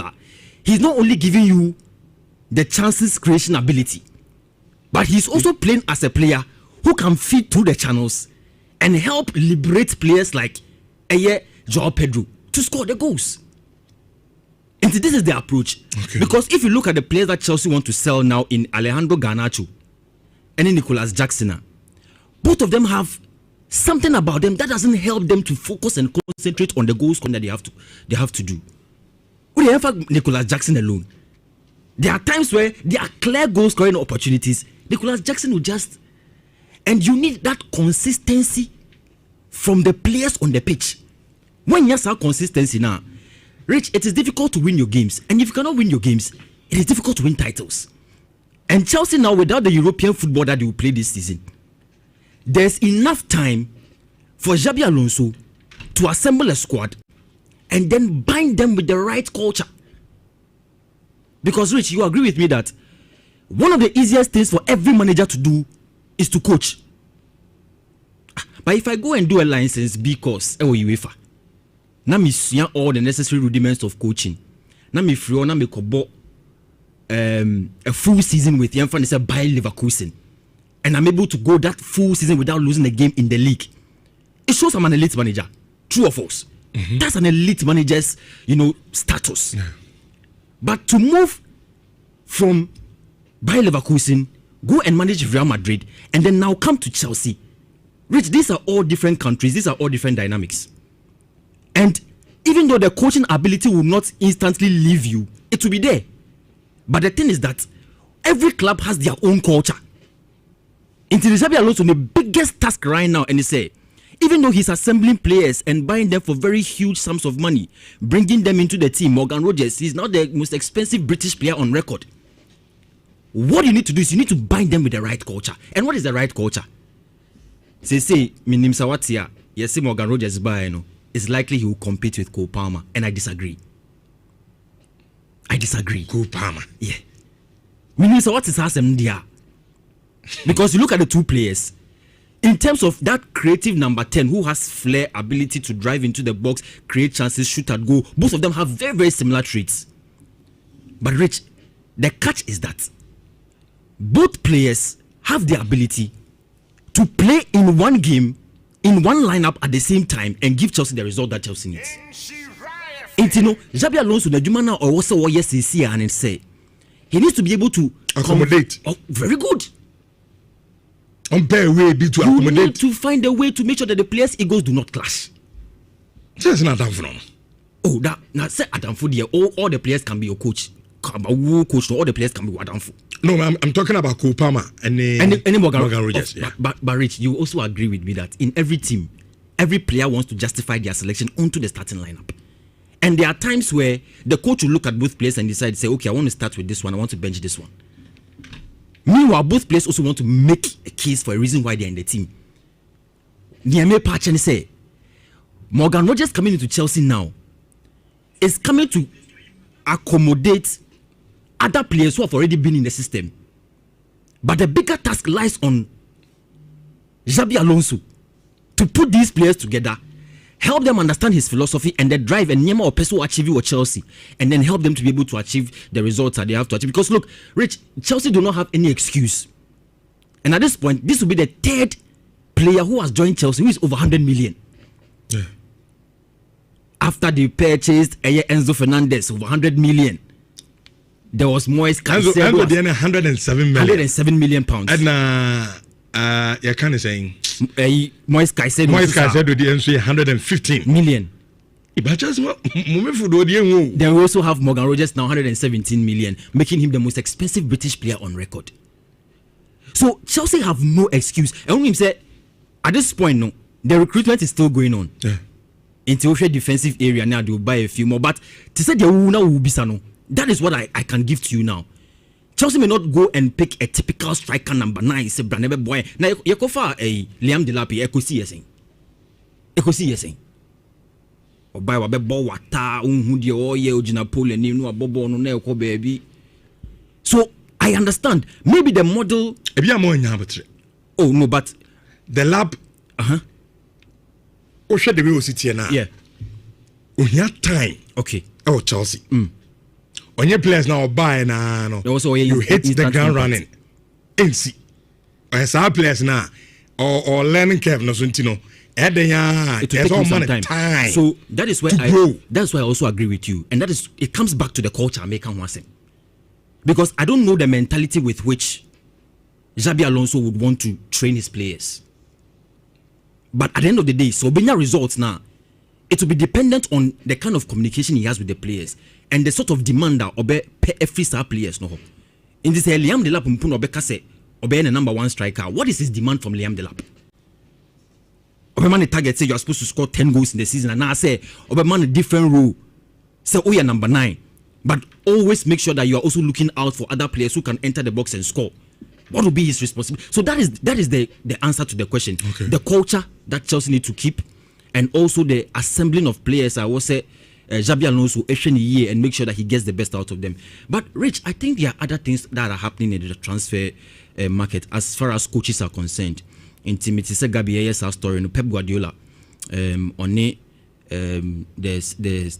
director general, that's the technical director, of France, Italy for Football Association, that is Paolo Maldini Akasa, and they want to bring him on board to come and coach Italian national team. I think this is a very big deal, in the sense that Italy national team now, they have failed to qualify for 3 successive FIFA World Cups.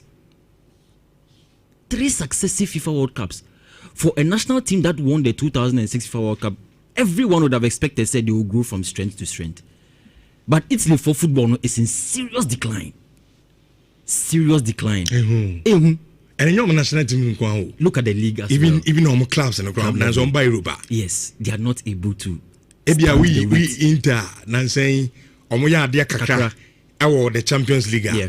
The lives of AC Milan, the custodians about the UEFA Champions League. Yeah. It's on by Europa. Napoli, Atlanta, so our teams they are not performing. And it's a very big thing. And I think that if they are able to speak to Pep Guardiola to bring him my because when we started meeting, it took them 3 days. 3 days meeting in Barcelona. Wow. Just to speak to the man. So it tells you, say, the discussions that are going on, no, if you don't take care, maybe there may be an agreement, there may be possibly, you never know what will happen, but Pep Guardiola's assistants, he's speaking to them. But I really think that Pep Guardiola going there, no, ain't difficult for him because he speaks very fluent Italian. In 2001 to 2003, Obama Brescia, or Italy, Kromuho. So I don't think it will be a big deal, except that they will have to agree because it means, say, when he's coming on board, the expectation from him will be very hefty. Person will qualify for next World Cup and even the Euros and then most of the other things that are going to happen. But the question is that will he be able to perform? Because Pep Guardiola won't coach club team that. He has been a very dominant manager in the Premier League, winning with Manchester City 4 in a row. Very spectacular manager at club level. And the philosophy as a coach. Yeah. And the Italian football DNA. Yes. Is it going to match? A match. A tally. Big question. Because also Pep call Bayern. Yeah. Adia ba Germans and the drew maybe no money problem. No? Yeah. I must say the German game now also yeah. The German football DNA no. Or Sasana say or the that Spanish tiki taka no. Eba. And they were not so happy about it. Eba Sanas or the Germany. Yeah. Or mine no crime first of all born and that is one of the big issues. So I don't know, say Italians no man consider Sanya Mani na. So Papa no ban, no in the football philosophy. They understanding about the game. Yeah. And they crime first of born near there no. And then the Italian game, no, okay. And that is why I was not shocked. Omuka say, "Oh no, we didn't come out 3 days now." You have to find a way to iron out the issues. Of course, you're okay. Pep is not a manager you can just call and say, "I'm giving you this deal. Come and." No, he will not do that. He wants to know what is in it. He wants to know whether you are comfortable with the football you can. Because Abasa, it means that I will say Italy, the entire country needs an almost the philosophy. The philosophy because we all know the Catanaccio mentality of it started from Nkwadano. Very well. No the clear understanding. Very well. Then who banning in a maybe. So I don't know, but anyway, interesting times ahead. And so ABC Akobat minim ebia ayibina minim community the only other thing is that Zinedine Zidane we are confirming, but the unveiling will happen in the next few days. Okay, until you will sign that deal for a French national team, no. But that also brings the question: a very successful manager at club level, a farm on one national team level, and so on. We live to see all of those things. And Rich, I think in the coming days, no more transfer stories are coming out. No problem. Until we will see how the season begins. Okay, I know. Joshua Holutu, and at your former in Canin 4.5. We had the midweek edition of Inshna the Guitar Passports.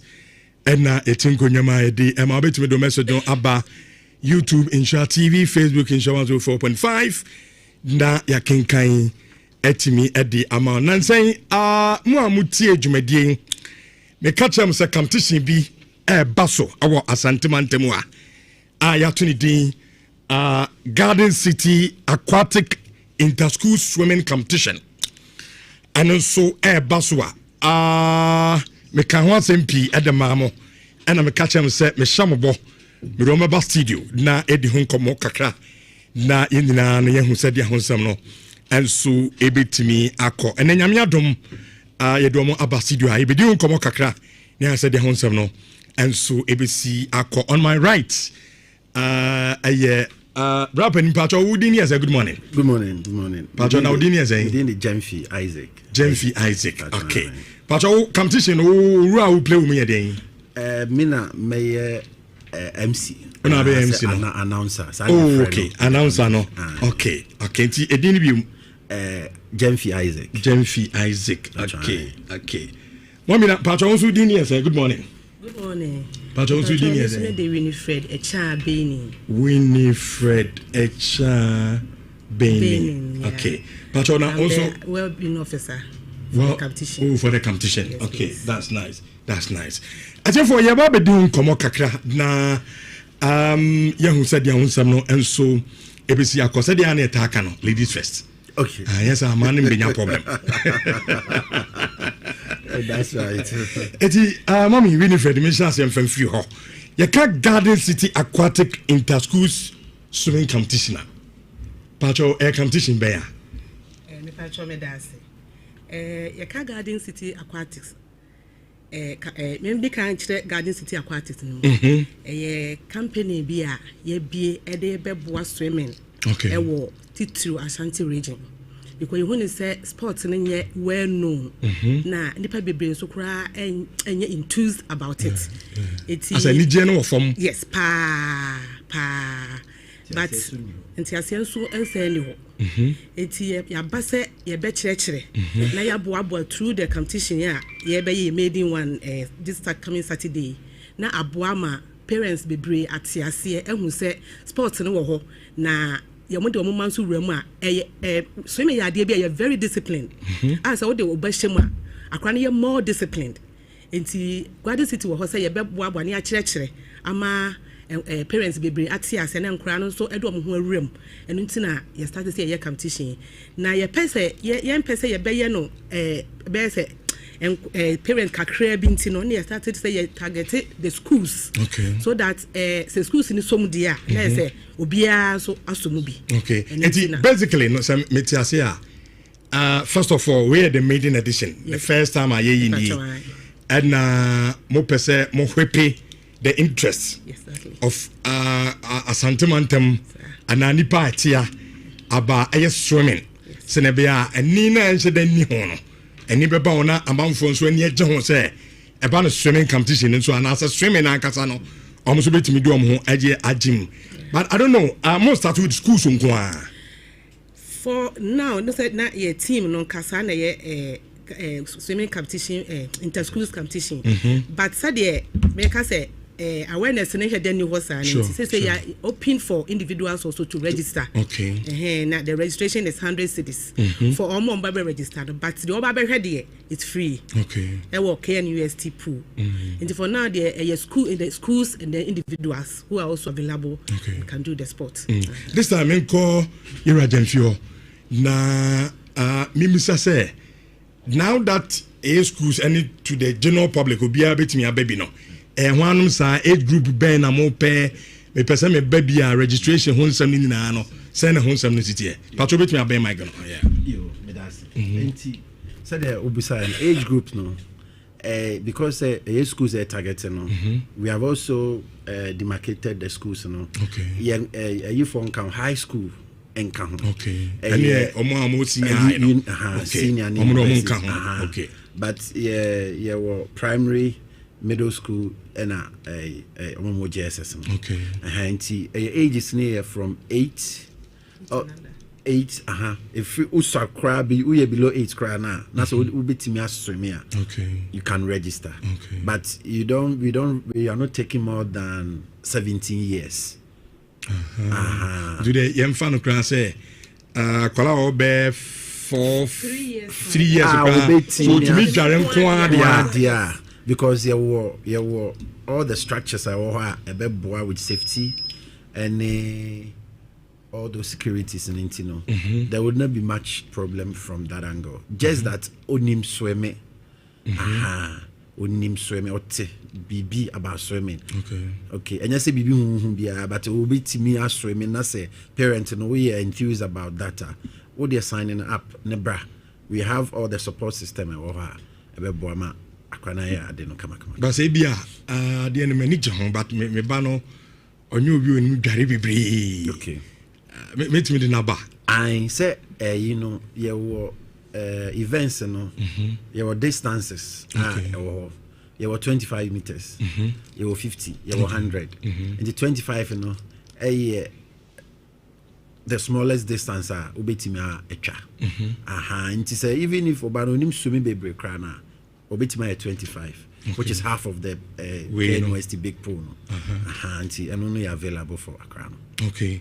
Nti for yene Garden City Aquatics inter school swimming competition empening for na edi enkom say swimming pa once sometimes na that fear I will catch on my because go ozo kwan ukona sabi ekofa on sa esrono esheyemu and the pass with the competition way and so eba and said then mommy cano swimming obi or swimming be very disciplined you are discipline bibia betime yes so ati ase nti ho nyinaa ne kwan a nkora no fa so a ometimi ade asua de na omasan sua ne ma bibiri enso ade aka ho when you say oko abrochra e kan ho enhyehyɛ efie bia mu akra no yes na ma me kuta ne nsa yes even say obakra no you feel say the weight kra was sure you encourage say swimming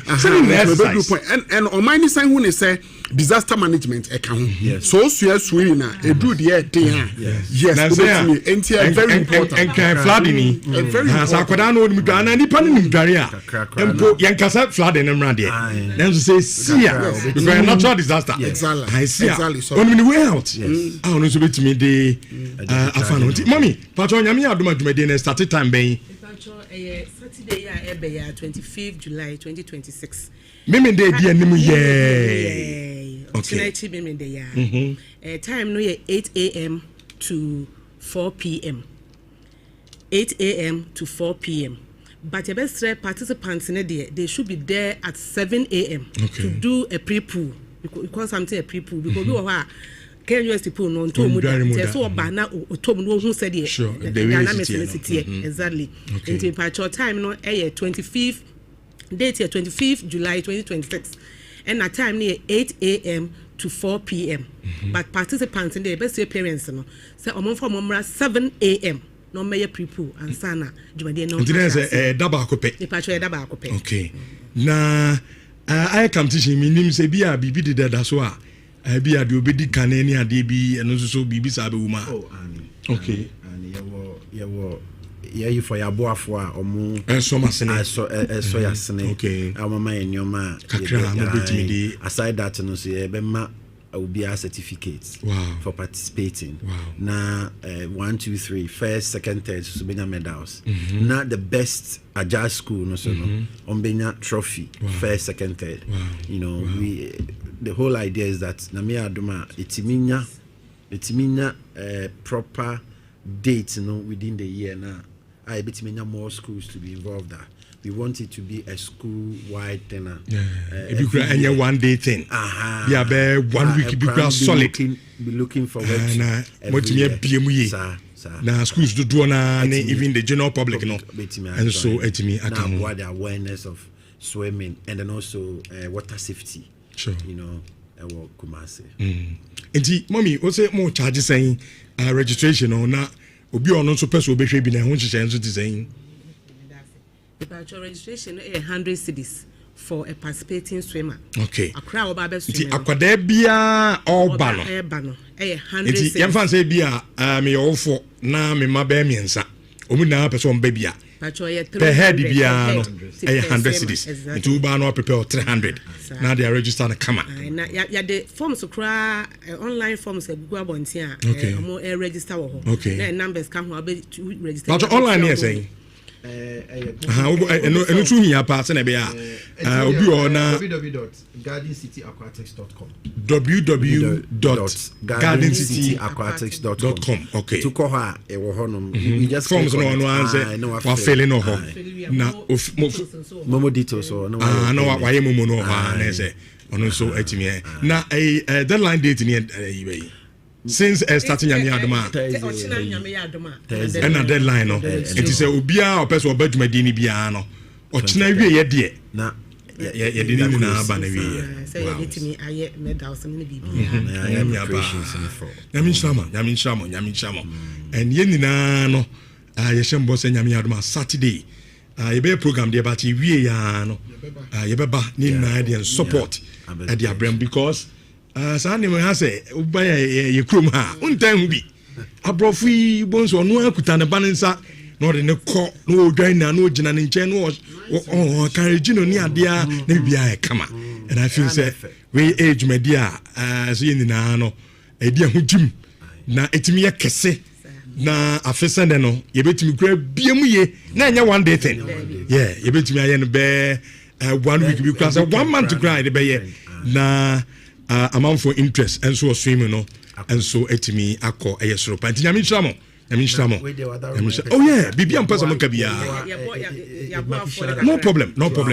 Yes, I'm from Mr. Denver. We are no mommy. We're trying to cry. Yeah, well, Ramoth Services. Omo Eboye pa. Say yeah, shout out to them. Oh yeah, Scalp Pharmacy. Okay. Scalp Pharmacy so asoya sene. And Jachin Foods. Okay. Jachin Foods. Okay. Omo so Eboye.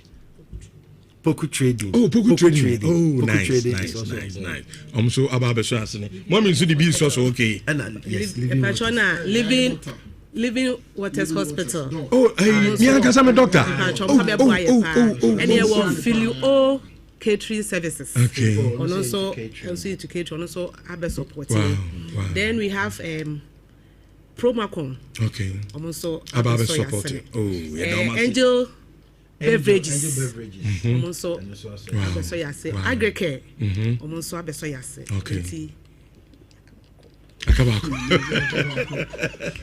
Eti bia obi so tie no person support mu a number bia obetimi afrɛ ne za ne manana yɛmfa nkomoni si ho.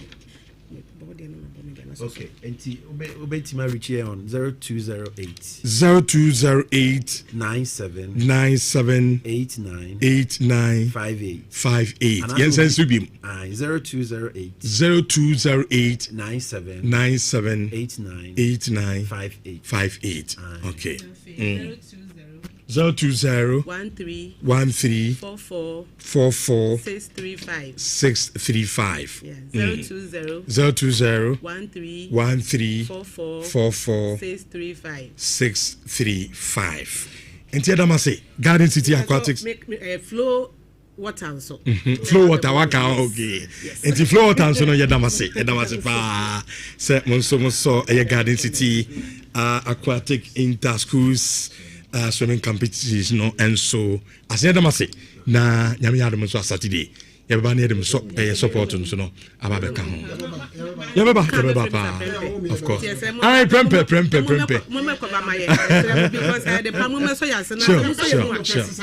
swimming yɛbɛba pa yame nhyamo okay yɛgyidi essence awofo nso a ɛtie dwumadie yi mu nyinaa no de ɛyɛ amɔfa no bɛkɔ na dwumadie no nso atimi ayɛ krabɛhwɛ na atimi ayɛ fɛ pa all right yentuaso insurance 4.5 afei no adwani aye live or Facebook insurance 4.5 FM Samsung na YouTube aye Insha TV obetimi do message no abana yakenkan enso etimi ade amount yabo work up no awie as say transfers na edi ahimti edi nkomo kakra na yabefe abehwe yen two most biggest air clubs are amonso ewo eyekrum ha metra sante kotoko and Hearts of Folk he dom from any abrepa fi league in doms debi omza ma teams nketo an nyibiem oma na begide SC omo ena so an nso no hunsem ha ni na ne befia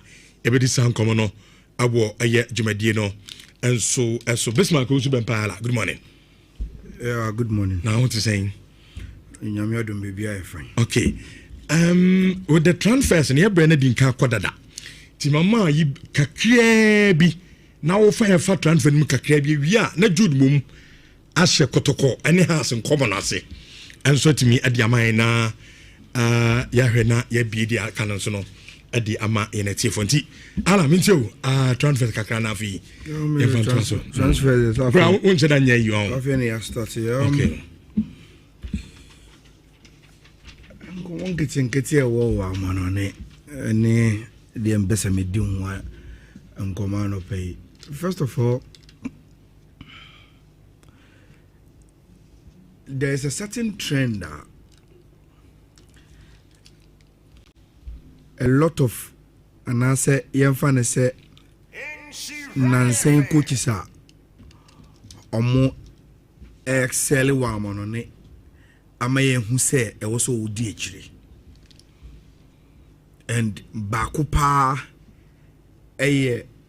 say I was build a very good squad, and not just having a first level of winning bobo, but I was a squad no depth no a mudo na a quality enough. Arteta sua sa nyansa no when odi second to Pep. Ora your friend of your club and realize here when Oye and I say he will go toe to toe with Ora friend Pep. Now Obi to say Vengamo during the time and Sir Alex Ferguson dominating Premier League, you know. Na omodi aye kasa. But Sir Alex Ferguson didn't care when Wenger was ranting about Sika, spending recruitment, any players are boarding. Sir Alex Ferguson was building the squad, rotating them to win whatever he needed to win. At the end of the day, he was successful. Inti. So Obesa will give Premier League na. So Obesa will give Spanish La Liga na. Obesa will compete on all fronts. One thing Abede the perfect CA, and he said you really need to build a very, very good squad, not just a first 11. Good, very, very good depth squad. I think that is one of the reasons why I am happy Ore friend Xabi Alonso is bringing Rodgers on board. Yeah, have a discussion where be when Mikel Arteta brought Eze. I say Eze ni him so number 10 or Crystal Palace. But over Arsenal team ni mo omo number 10 and your captain Martin Odegaard enti Eze bebo he. But when the Chelsea fans are worried, say oh, now Rodgers here wa be Obetu Kopama na because Kopama na boy 10. Ono so boy 10 to obede. Have they forgotten about squad? Have they forgotten say Nancy Pame Oboka kanu pra? Have they forgotten say to raise your team say a bedroom pempen so be very competitive no? You need to introduce competition. Enti Nukre Palmer seems to be the poster boy for Chelsea. But Manentia says will be about 1 year and will be 2 no. It is very, very good for team. And it's all started say within the season, you know. Ni poster boy ni run a team be brain or dance be dia. You have someone who can come in and bench him. If you realize say also me peja me modimbo mu a obi pejam. You can't even at a point in time flirt with other teams. Oh, me sana me support this team we oh. Timi dey mo nyam ambitious am dey me jana mako. Okay? You brought someone. You either play wholeheartedly, 100% concentration, or you go. Someone will come and play. Coaches want control over those things. That is the reason why they will bring your competitor in the team. And it is so everywhere. But be in your life, a juma BM when one man is having some super domineering, I say, on a juma no betimi aye, so for is only where juma intimi koso. Say, penny form when is they will bring someone who will compete you, who will make you realize that's the only way juma no betimi aye. And see, I love whatever the intention of Ora friend Xabi Alonso in bringing Abranti friend Rodgers. He brings on board quality, depth, competition, any building squad and kasano. That is what you need to conquer. Now, in England, can you debate him? Look at the number of competitions are England on ball. Your best players can play all the competitions. There are some times you will need to rotate from Beba from a private Bemni Sanoman. It is very, very good.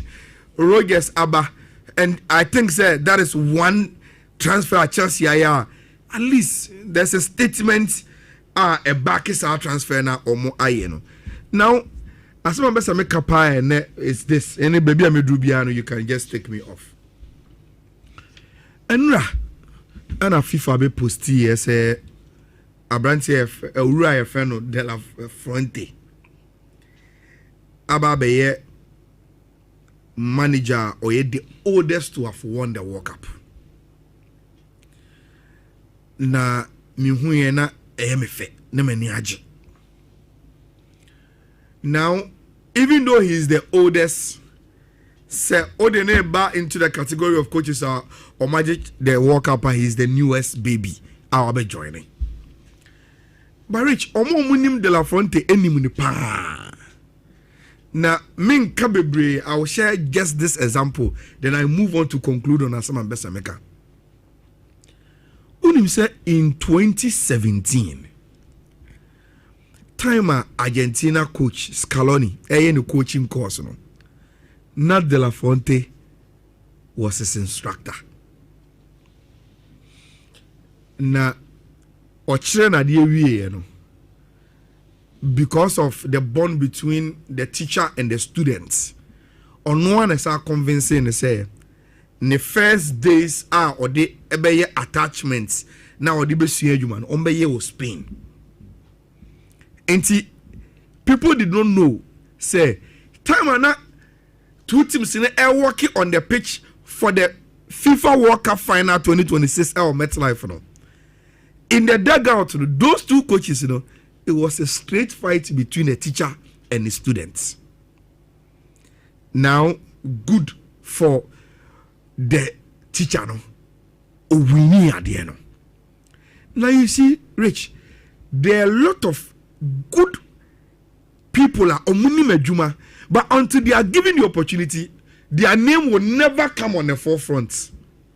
And see, Sir De La Fonte achira nkofo adio, sa waye adwuma ewo back since him for Spanish football because he has coached at the under 19 with Spain. Wa coach under 21, wa coach Olympics team, you know, was Spain.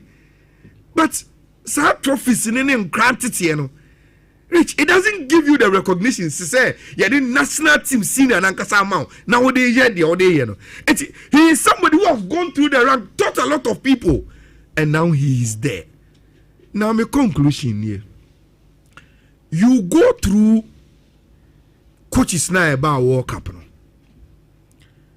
You look at their class and your pedigree. Then it tells you one thing. Rich. And yet come for. But ye jitu Morgana has said ye coaches any coaching education one of your biggest problem I Ghana as the so-called football nation. Biggest one of the biggest problem as see currently a coaches education. Na Ghana na nkasano eto de bia Rich ababoni ye boku ye chi anase ye boku ye nim because ye no when we became interested in football in Ghana, reading the football history, Rich, as at the time of Nkrumah, they were sponsoring potential coaches to go and do courses for Abochire to come and coach your national teams in your football or Mamua. And then crazy start be capacity building. It was a piano so good. So we've given various FAs at their level have given opportunities for exchange programs any senior man. But Rich, let's zoom into African Kwa. There were 10 African countries that called World Cup. I don't want to even bring Europeans. 10 African countries. South Africa, the Hugo Bruce na call World Cup. Hugo Bruce ekuta UEFA Pro license, the highest coaching certificate on Sabetimiaka. Morocco, Eddie Mohamed Oabi, and a buyer, though of Morocco, Yawon Belgium. Rich Okutani UEFA Pro license as of 2018. And yes, our course, no. It also kuta the highest certificate in coaching and a Odeba World Cup. No. Tunisia, Eddie Sabri Lamouchi, is our French coach, you know, on the Sukutani UEFA Pro license. Ivory Coast, Eddie MS Fair. Ubejedi say MS Fair, say Oko France, the highest coaching certificates and on it one year course for Ivory Coast too. A French football federation no national coaching course no mo ye no and we MSF or you qualified to coach in the French League 1. So be qualified to coach in the French League 1. He is as good as any coach you get. Oh, we are singing now. You move to Hosanna San Okuta CAF Pro license. Kever coach no Brito Ekuta CAF license A. Oni papa tia ope. And we have 2 coaches in Africa do omuko tournament ya. Omukuta CAF license A2. Second hoto. Petkovic of Algeria. Sebastian Sabari of DR Congo and Ghana Carlos Kures and you kuta UEFA Pro license. The point I am making is say, Rich, say if this is the standard of coaching at the highest level, you must say, yeah, the tutu in Pempring Uba Ghana, yes, standard of your coaching now, yeah, or Ghana Hana. The reason why you need to be in any local coach to appoint him at the Blasters level now. These are some of the big lessons we learn from the World Cup. Because Ghana we are not doing it in isolation. Say, as a young one, you have problem. And I say, yeah, football be how. Whatever you are doing as football in Ghana, Rich, the standard is that to make sure say World Cup you are good enough or not. Now we have coaches World Cup. Now we almost standard ne omo prerequisite value omo dey be adwuma no so a Rich na se dey bia yet na ha ne discuss sports from an opetu anwumre. Now we can't boast of say yes so your coaching standard no edru the world standard there. Then what are we doing? Because at the end of the day the talents that you assemble sika would be run for company bibiano. Rich, you will need a very good coach to get the best out of the team.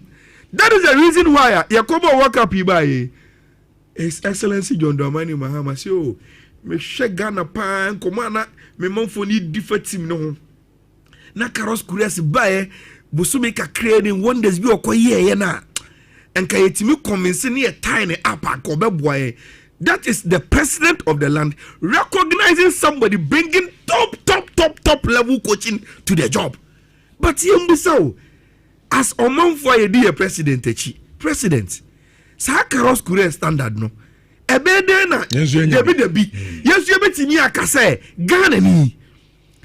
Wadru Sa Carlos Kures mo standard na. Ye dia won beto say he can bring top level standard of coaching. Because you bet me 150,000, 200,000 the amount of coaches here. And you find any idea being coaches ya dini bima. It means at least omba or yetimamuni 150 be 100 be grow budget. You see, Rich, it means say stakeholders mienu aban any effort. They must find a way and collaborate and make sure say they are potential coaches are yemomo akonya enkusua de to that level. Obi is so fair. Pro licenses, UEFA Pro licenses. We should be getting to that level. Na ye media no. Yembo nkacho mu say we need that kind of level ni bi. Rich, see a boho enya say in the next 5 years Ghana will be able to produce at least 3 UEFA Pro license coaches are. Ye dia wo beto saka say oh, samosomo go fa have rena ba.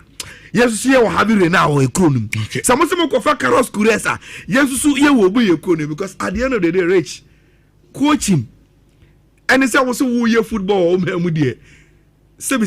Untimi nyiba konfirm. Untimi nchuba konfirm. Sure. Yentu aso insurance 4.5 na yemedi kotoko ne ha se enkomo no yie pa emfa emam kuma asase na kwa start on pre-season na eno no board chairman Yewra James Osei Brown edin se media tuja nze zei korowanya new coach Eric Tinkler na papa ne ba na manfo so na se Tinkler yi we hwe ni series no ade dia no won hye da nya bibia bia enkoroko big. It is our coach aba as a coach and the series no udu so aye bibi e dia amon na yentie board chairman ase papa ne ba na obesan contract no mama ne tack bi se onyamfama eye Kumasi Asante Kro yentie bi na afi yemfa emedi eye enkomo no enso eye.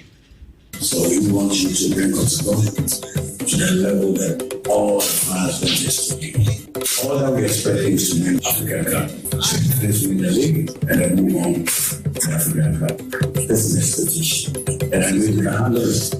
You can trust me and I get to be together with the boss and the full support. So whatever you need to sports director and I know I think it's also behind us. Thank you. Okay, wait there from Van James say no more bad we be war a change to its background na e bumpa. Sanity. Yentimi kobo Jay-Z we na for the coach anale But in the next day na papa ne person work na so o ma catch the coach ni say eye kotoko no aba no. Kotoko de dwumade ne mawa eye G League na fatim ni ko Africa. Anya matrama kwa asem bia enya bo season awie na me ya ade na mtoso fo eye nya no kotoko. Kotoko is too big. Ye bo league bia o se kotoko ye na ye je anya hwekra nya emienu bi. Na nansan sa obehwa kotoko ne ha asi na no. Kanenke ye bo league enim so we anje a we beto so mienu. But so we are Jude. The last time Asante Kotoko won the league year 2021-2022 season under Ogun. And a House of Folk and so Jen and Samobodu. Yes. 2021. No, not so bad. The last 3 years, Yaboni na Liga Yaboi, Samates Aje, Gold Stars Aje, and Amediama Aje. Then a Kotokone has been here to reclaim Sa Kesayano Moyana anytime you bully you omni as well, G League. No, Papias me are okay. Feasible, G League. No, Rich, a good question, Webisa. Na meba asem ne so Barubisa said den na Kotokone has beat me aye no me answer no kitu e bi na me link to asma me ba beka. Okay, on in football your adie bi in scouting your friend no finest scouting no tiawa eni sir offer Nadi early offer Zamalek for Barca for Real Madrid for big clubs or movie ase omo dear friend the finest scouting no me say Real Madrid Becca say or cost South America no akwa for talent everywhere or kwa for a certain Vinicius Junior South American football on their talent kesi o Samuel no akwa fan Barca ka say or Becco South America kwa for talent be Edenaba or call for the finest one Eyanema into Obekwa fan. Ali and Zamalek, particularly Ali, Joy Air finest scouting. Enti, who taking the players on form in Nana? Yes, who go gula on your mo. How many players are go any more? Only see players will go anymore. So I away. Yes, but Ali Mueno Muye. What be sad about Kotoko had to folk? Answer near very simple. Rich, Nyamia do at least ye digana ligechi. 30 years and more. Rich ma min try bi. First how to folk ene Kotoko. And the papa bi away in football no bia na ye omo dia. Player bi abezo obo. Papa bia no na ye omo dia. Na me try ade bi Emmanuel say ko force so the general. Those days ebusua dwarfs. No ye hot cake. How to folk me kwa kofa na Kotoko so open no. Okay, Charles Taylor. Charles Taylor from Olympics. The finest all system no. Habit mensenya bre has it mefano na wafano Kotoko Michael say emba power akrakitu a wasi so under 17 wako okay so under 17 no Cecil Jones at go field that was New Zealand 99 boy me jira ne nine so oye hot cake rich akrano as go ni na wi an Saturday then go forth sika wuti mum from dwarfs oni matu atu egbe mu na boy na Kotoko quick Stephen Odro tiko card akwa could di gold falls then from RTU akweni ball ra Herbert see there be me pay the finest minim dia Kotoko no stand for na waya bo mafia at the abrantie naba into reason here very simple answer here very simple Metro King George atamo time na Kotoko ene Zamalek Koko boy 93 Africa finals no na finest scout from Tete Opokunti bisa no time na no takwa polo at a point a catch and say umre so ito bona judi ni o wi do beba krobia ne mre no so ni ade ne bai finest scouting kotokone has de no intimate radio rich hwe unim enye se na liberty ne na se form Ghana hanom na omuni talent o metre Ghana ha ho ope time ba ko pa ne league num ye da na se talent no anke o ba bia oba 90s deba 2000 num a liberty they had this player Kalusa Boy ya menim say Ayala de o kind pa Alfred Nilabi mon bob pododo one Samadomo and a boy guy fair colored guy no ba kotoko no but that time no said na kotoko any has your money e ma no ye be league we o ye dey obia o players enye se obia ni bio obia obi Akwa United na kotoko ne has omu to finance ni bio anyhow Akwa United team no e boy FA Cup o say has eje no Alaji Bello any Megamon the guys almost quite develop no more talent but because of said na kotoko ne has omu ye omu niam no reach untimi ni omu compete o but when be no problem no and a problem aya na ehuni ube hu say young apostles what CSM division 1 division 2 omu ani abre omu nim say ye de honom de ye nim say kotoko ne has the omu seniors and the top players and established names ni omu dia nti ye no ye no omu nkopre because ye ni say capacity no and we hosem ni say omu say kotoko nso bo awura division 2 e ho na okwa talent na suddenly talent me nka so fa bi o ho enyo but what you see ni baby abena so mu free buy aje kopon ne mamu yenim enye say enyo eye but okwa for sa talent na ba no we be kan afa the finest our baba be boaje leg na ma odada na sam kra ne ba be understudy because say aje kopon ne mamu level no na ye obi okotoko dada do kojopuku mahala so kai adentina na onra first team. So when you me point me, we had talent, but that time no, kotoko talent ane ukra no. Some craning into me remu suddenly say team na ba be your modia because omo ball level no omo dey bono. O no sa level no unyen dru ho. Enti periodically we betin ba be rem ba ku mienu bi abebobi. Na emum enye se wo ba be command the first team places certainly e ho ne ye wo dia no ente sa. Ba na me yasesa no. She has players offer.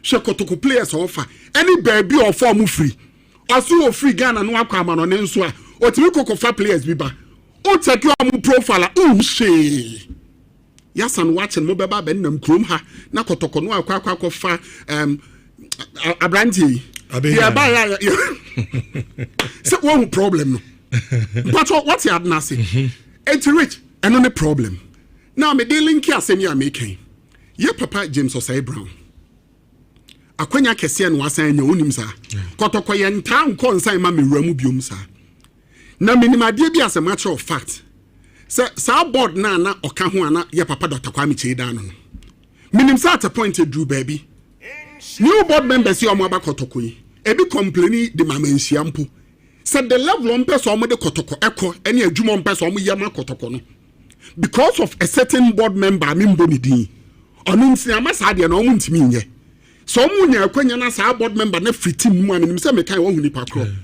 the level on the kotoko be kono enem panyimfo asanya akwanya asa abakotoko mu biom edufu se rich omo bo mu nsua lessons bi se na de e bia nipa na mo mpese obe onim enti se say de ye ba be analyze mu yie na rich ade ni nie Herbert Mensah ba kotoko de ade bi ba kotoko sa de no hasen susua na ye se kotoko tro letter de amawa o tra ho na ode ne bobre ne trophies awaje Africa no dia accelerator ne so onim the strategy sakrata no corporate entity bi e be ba ho no se Ayala na ebio na sleep anyina onya hu okay se na onim much about kotoko e bia edin no atom say a big club but on say that nim much about the club mpo at least when your profile be say okay club awaje Africa twice right part what you say enti onim say me no deal you are special.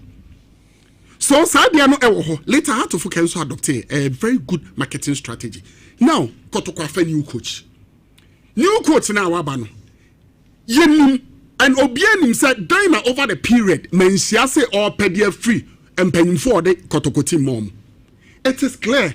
Mensia say that is the point. Shemi Rame Osale de mu di bia be kire me a. Mo so ka only bring your time. Only bring your time kotoko jele. Me rakan. And you're right. Heret me try there be Africa, you know. And you say, who bro so say me jitu say sikasem ka ho. But me chu adwene si ade bi so bro. You're James Osei Brown. Nkoma ye di ontie ni ye na daroma. Minim say obi to say Eric Tinkler by virtue of where he's coming from. One, untimi nka say player salary bosu me besu yentua. Pachoti kotoko sa ade nso there for quite some time now oya ade. Eye ya na otua ni players ka. Enti anya problem because me ma onye me be ma Eric Tinkler obetimi agya adwuma no. Rich anase we be impose player won so. Oyo obi a no we certain agency mu. Of free agency no. Only reason to free agency no. The reason was that agency na mu no. Ne nkrofo ni bi eso mo the player bi man. No see no mempene. E be issue no train ho. Very principled person. Dia opano fama no.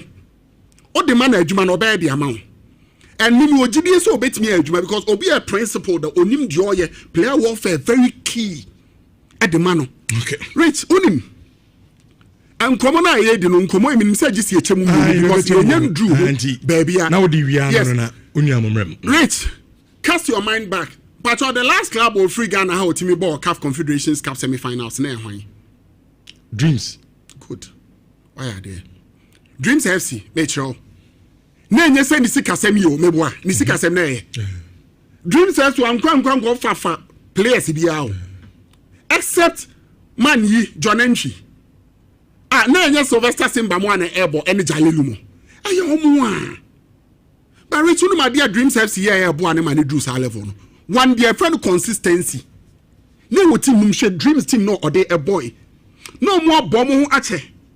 And not telepathy here, Juma chemistry here, Juma. Check media team or the ball Champions League or group stage. And at the back first, na minu nanim say a boama habit. In a way, a boy no more the door one trophy be out. Make a recognized trophy meaning 4 trophies or within 1 month and then America. By recognized trophy say Abia leg. And I say Africa no 1 GB. But returning the amount to kotoko a certain level. I am a major lesson. And so it's kotoko a course our level. Now because of consistency. Herbert Bino or decided say kotoko and Tony players. And to upper quality the ababeshemu and kotoko any national team players or upper quality babeshemu or make sure say for at least 3-year period kotoko maintaining the squad. Read then or kotoko Anko Africa finals. That time now Africa finals no. Make kotoko express. Herbert to say kotoko ne work of Morocco eba be share first league Morocco no. Na ot work of Morocco club president come ot front. No mu din komo no realize say work of Morocco ofa ne budget a won. Kotoko budget aye no. Obe ne sa times 30 and times 20 and na work of Morocco budget. But kotoko bo Africa ni drew point be a grand finale. E kaki chua bi na nkoje yan say that who difference because no consistency here Juma na meticulous planning. Okay. They had the vision. It's a part one. From a team glory days now. Perfect.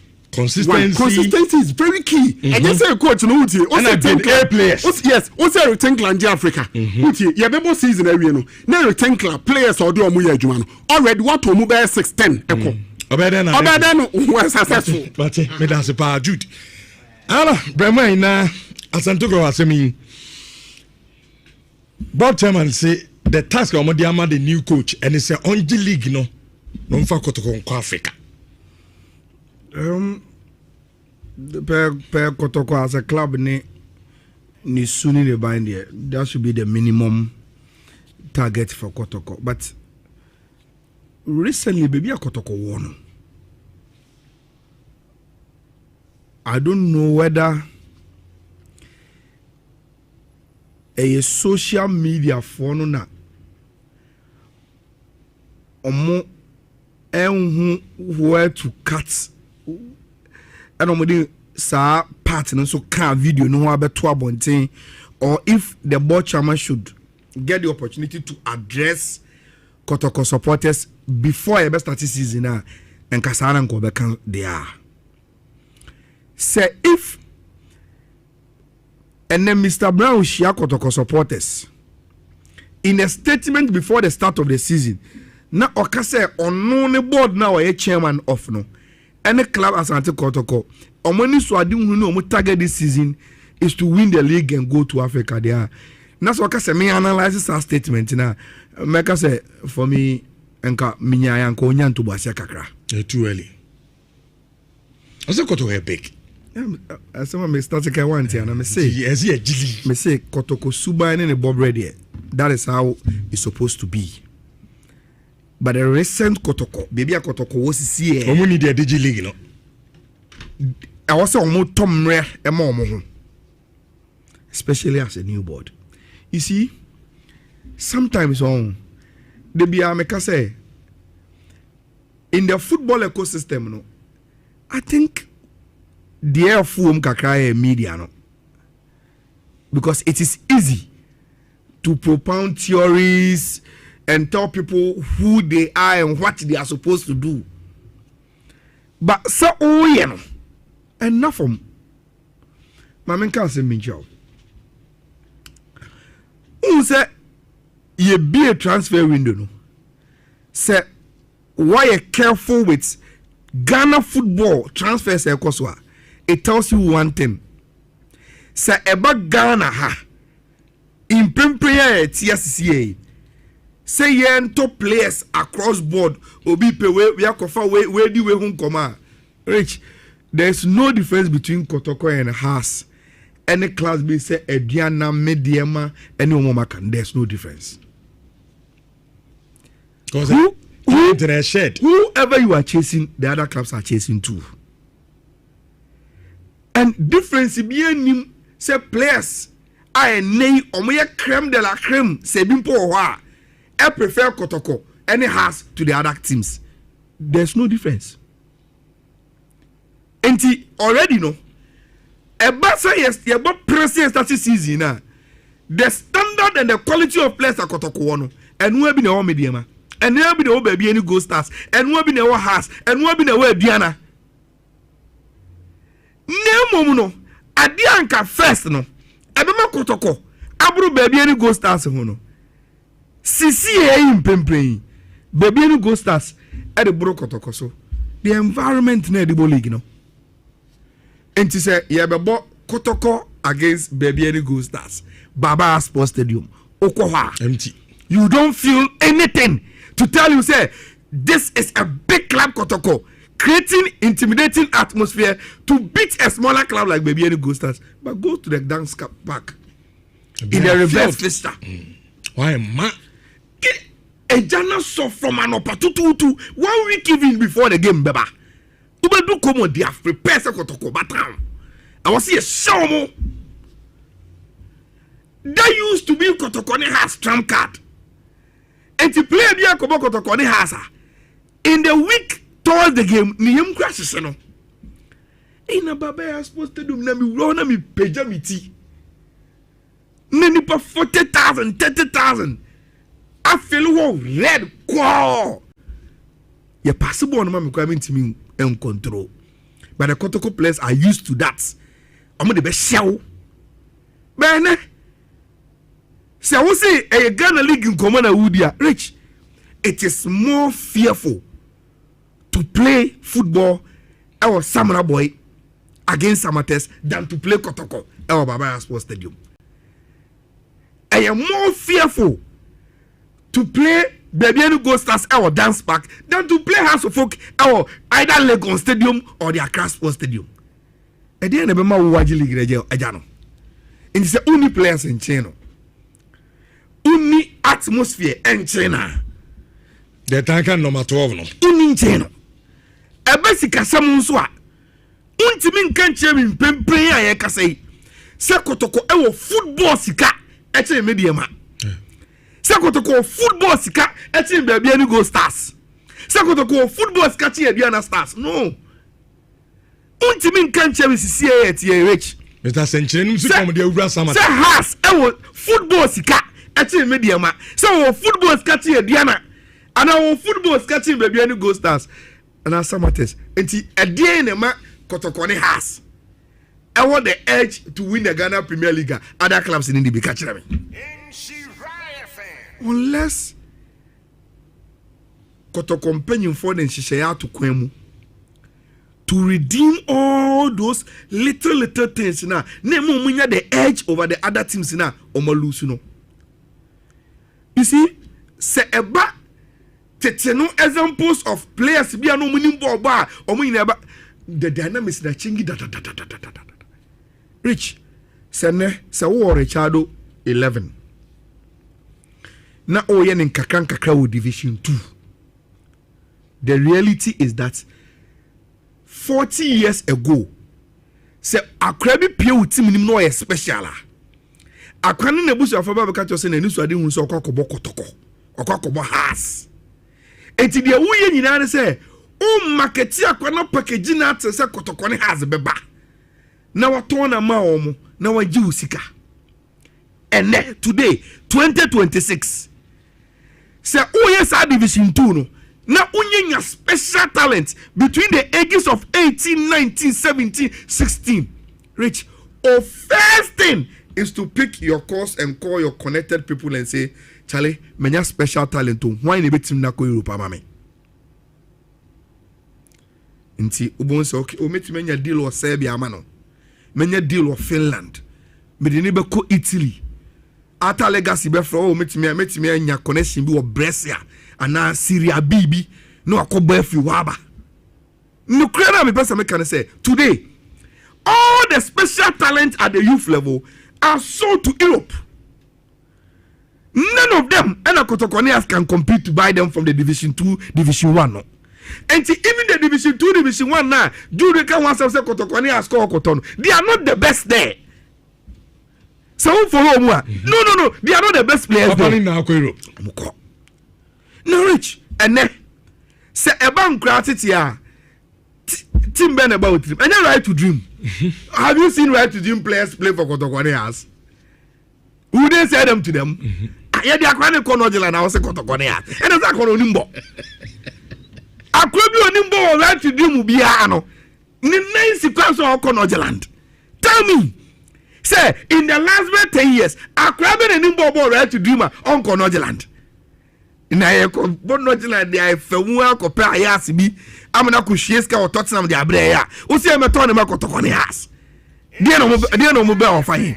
That is the reality today. That is the reason why this Kotoko board they've studied the trend with Nhyira, and Nhyira is catch him say look no kwani see a bit me get it back to the pinnacle. We need say I was at it here there until those to team no mo ni nkoso na yesu develop here because who say in the last 10 years akura bi e wo pie mu o mamu ha bi onimbo bobia e wo club papa na sakana mu papa bia by the time you bedu oni ato akware ko mami ma example na mfama no nsi time Kotoko lusu justice blame no unim player pa na Kotoko e peno as of number 6 sa plan no bo e ma brekum Chelsea. One tall young guy be. And as also call Italy. I've forgotten that. Oh, ni didn't escape me here. We have a story in the crowd. Rich, when they place the call to brekum Chelsea, unum komane o echere. Player no obo Chelsea but onye Chelsea mpo player. Okay. Or ye player from Ata Legacy. Nhyira Africa for no one kind of. And Ata Legacy, Edina ba Chelsea because only omo was our partnership no. And you have a lot of players in the last CM omo koko abochi no. Oba na omo mia no koko Chelsea be one season. Na scouts na be falco. And when Kotoko called so omo pa come say hey akwa we dey. You kro onye player o. You turn a percentage aye wo kakra bi. Rich, sa season mpa marry ye and a boom. Akwaniko Italy. You can buy the best young players in Ghana. Augustin Boachia, Nancy a fan of Blasters. Tamano say Akama Wafan. He was the best young player in the league when it's Ubetimakono. Naskabo Ubetimetia. I didn't quabuchre. So that is the reality. Kotokoni has any edge. They don't have money. The reality of the recruitment to get special footballers and anyone same game. Now, Omopoma sebi Oma bedru Omatra the young age never to make Europe no. Rich. There's no way Kotokonians can compete Simba. Coffee, national coffee. saa team na wo Rwanda no mbefa me guy eko ya almost abefa which mo lamti BB RP BB you can you how will you be able to and the go man there are players that Kotoko Crab and making superstars out of them in Ghana. Then they are gone. Yeah, but statistics way. Samba on their way. Mo Kamara way. Samba bro, me intro. Onim say coachy. Enjoy. Onim say retenkla. Samba, not or per se Samba is stay. Or say or kind of plans because when I just. That's not the point. Samba no but all comedian. That's Samba one on kind of plans. Samba pussy. Samba. But you can't. You don't have the capacity. Because you don't have the capacity. Yeah, so Kotoko has. I'm venturing home right now. I'm saying, yeah, see.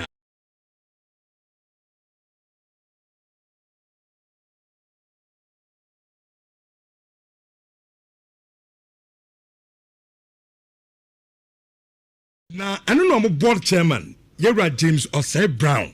I didn't say media to Jack. No, say, Korowanya, a new coach, Eric Tinkler. Na papa ne ba na manfo so na se tenkle yi wo hwe ni series no ade dia no won hye dan nya bibia hu bia enko go big it is how kofa coach aba as a coach and series no wo du so aye bibi ade amamo na yentie board chairman ase papa ne ba na obesan contract o mama ne tack bi se onyamfama eye kumase asante ko yentie bi na afi yemfa emedi eye enkomo no enso eye.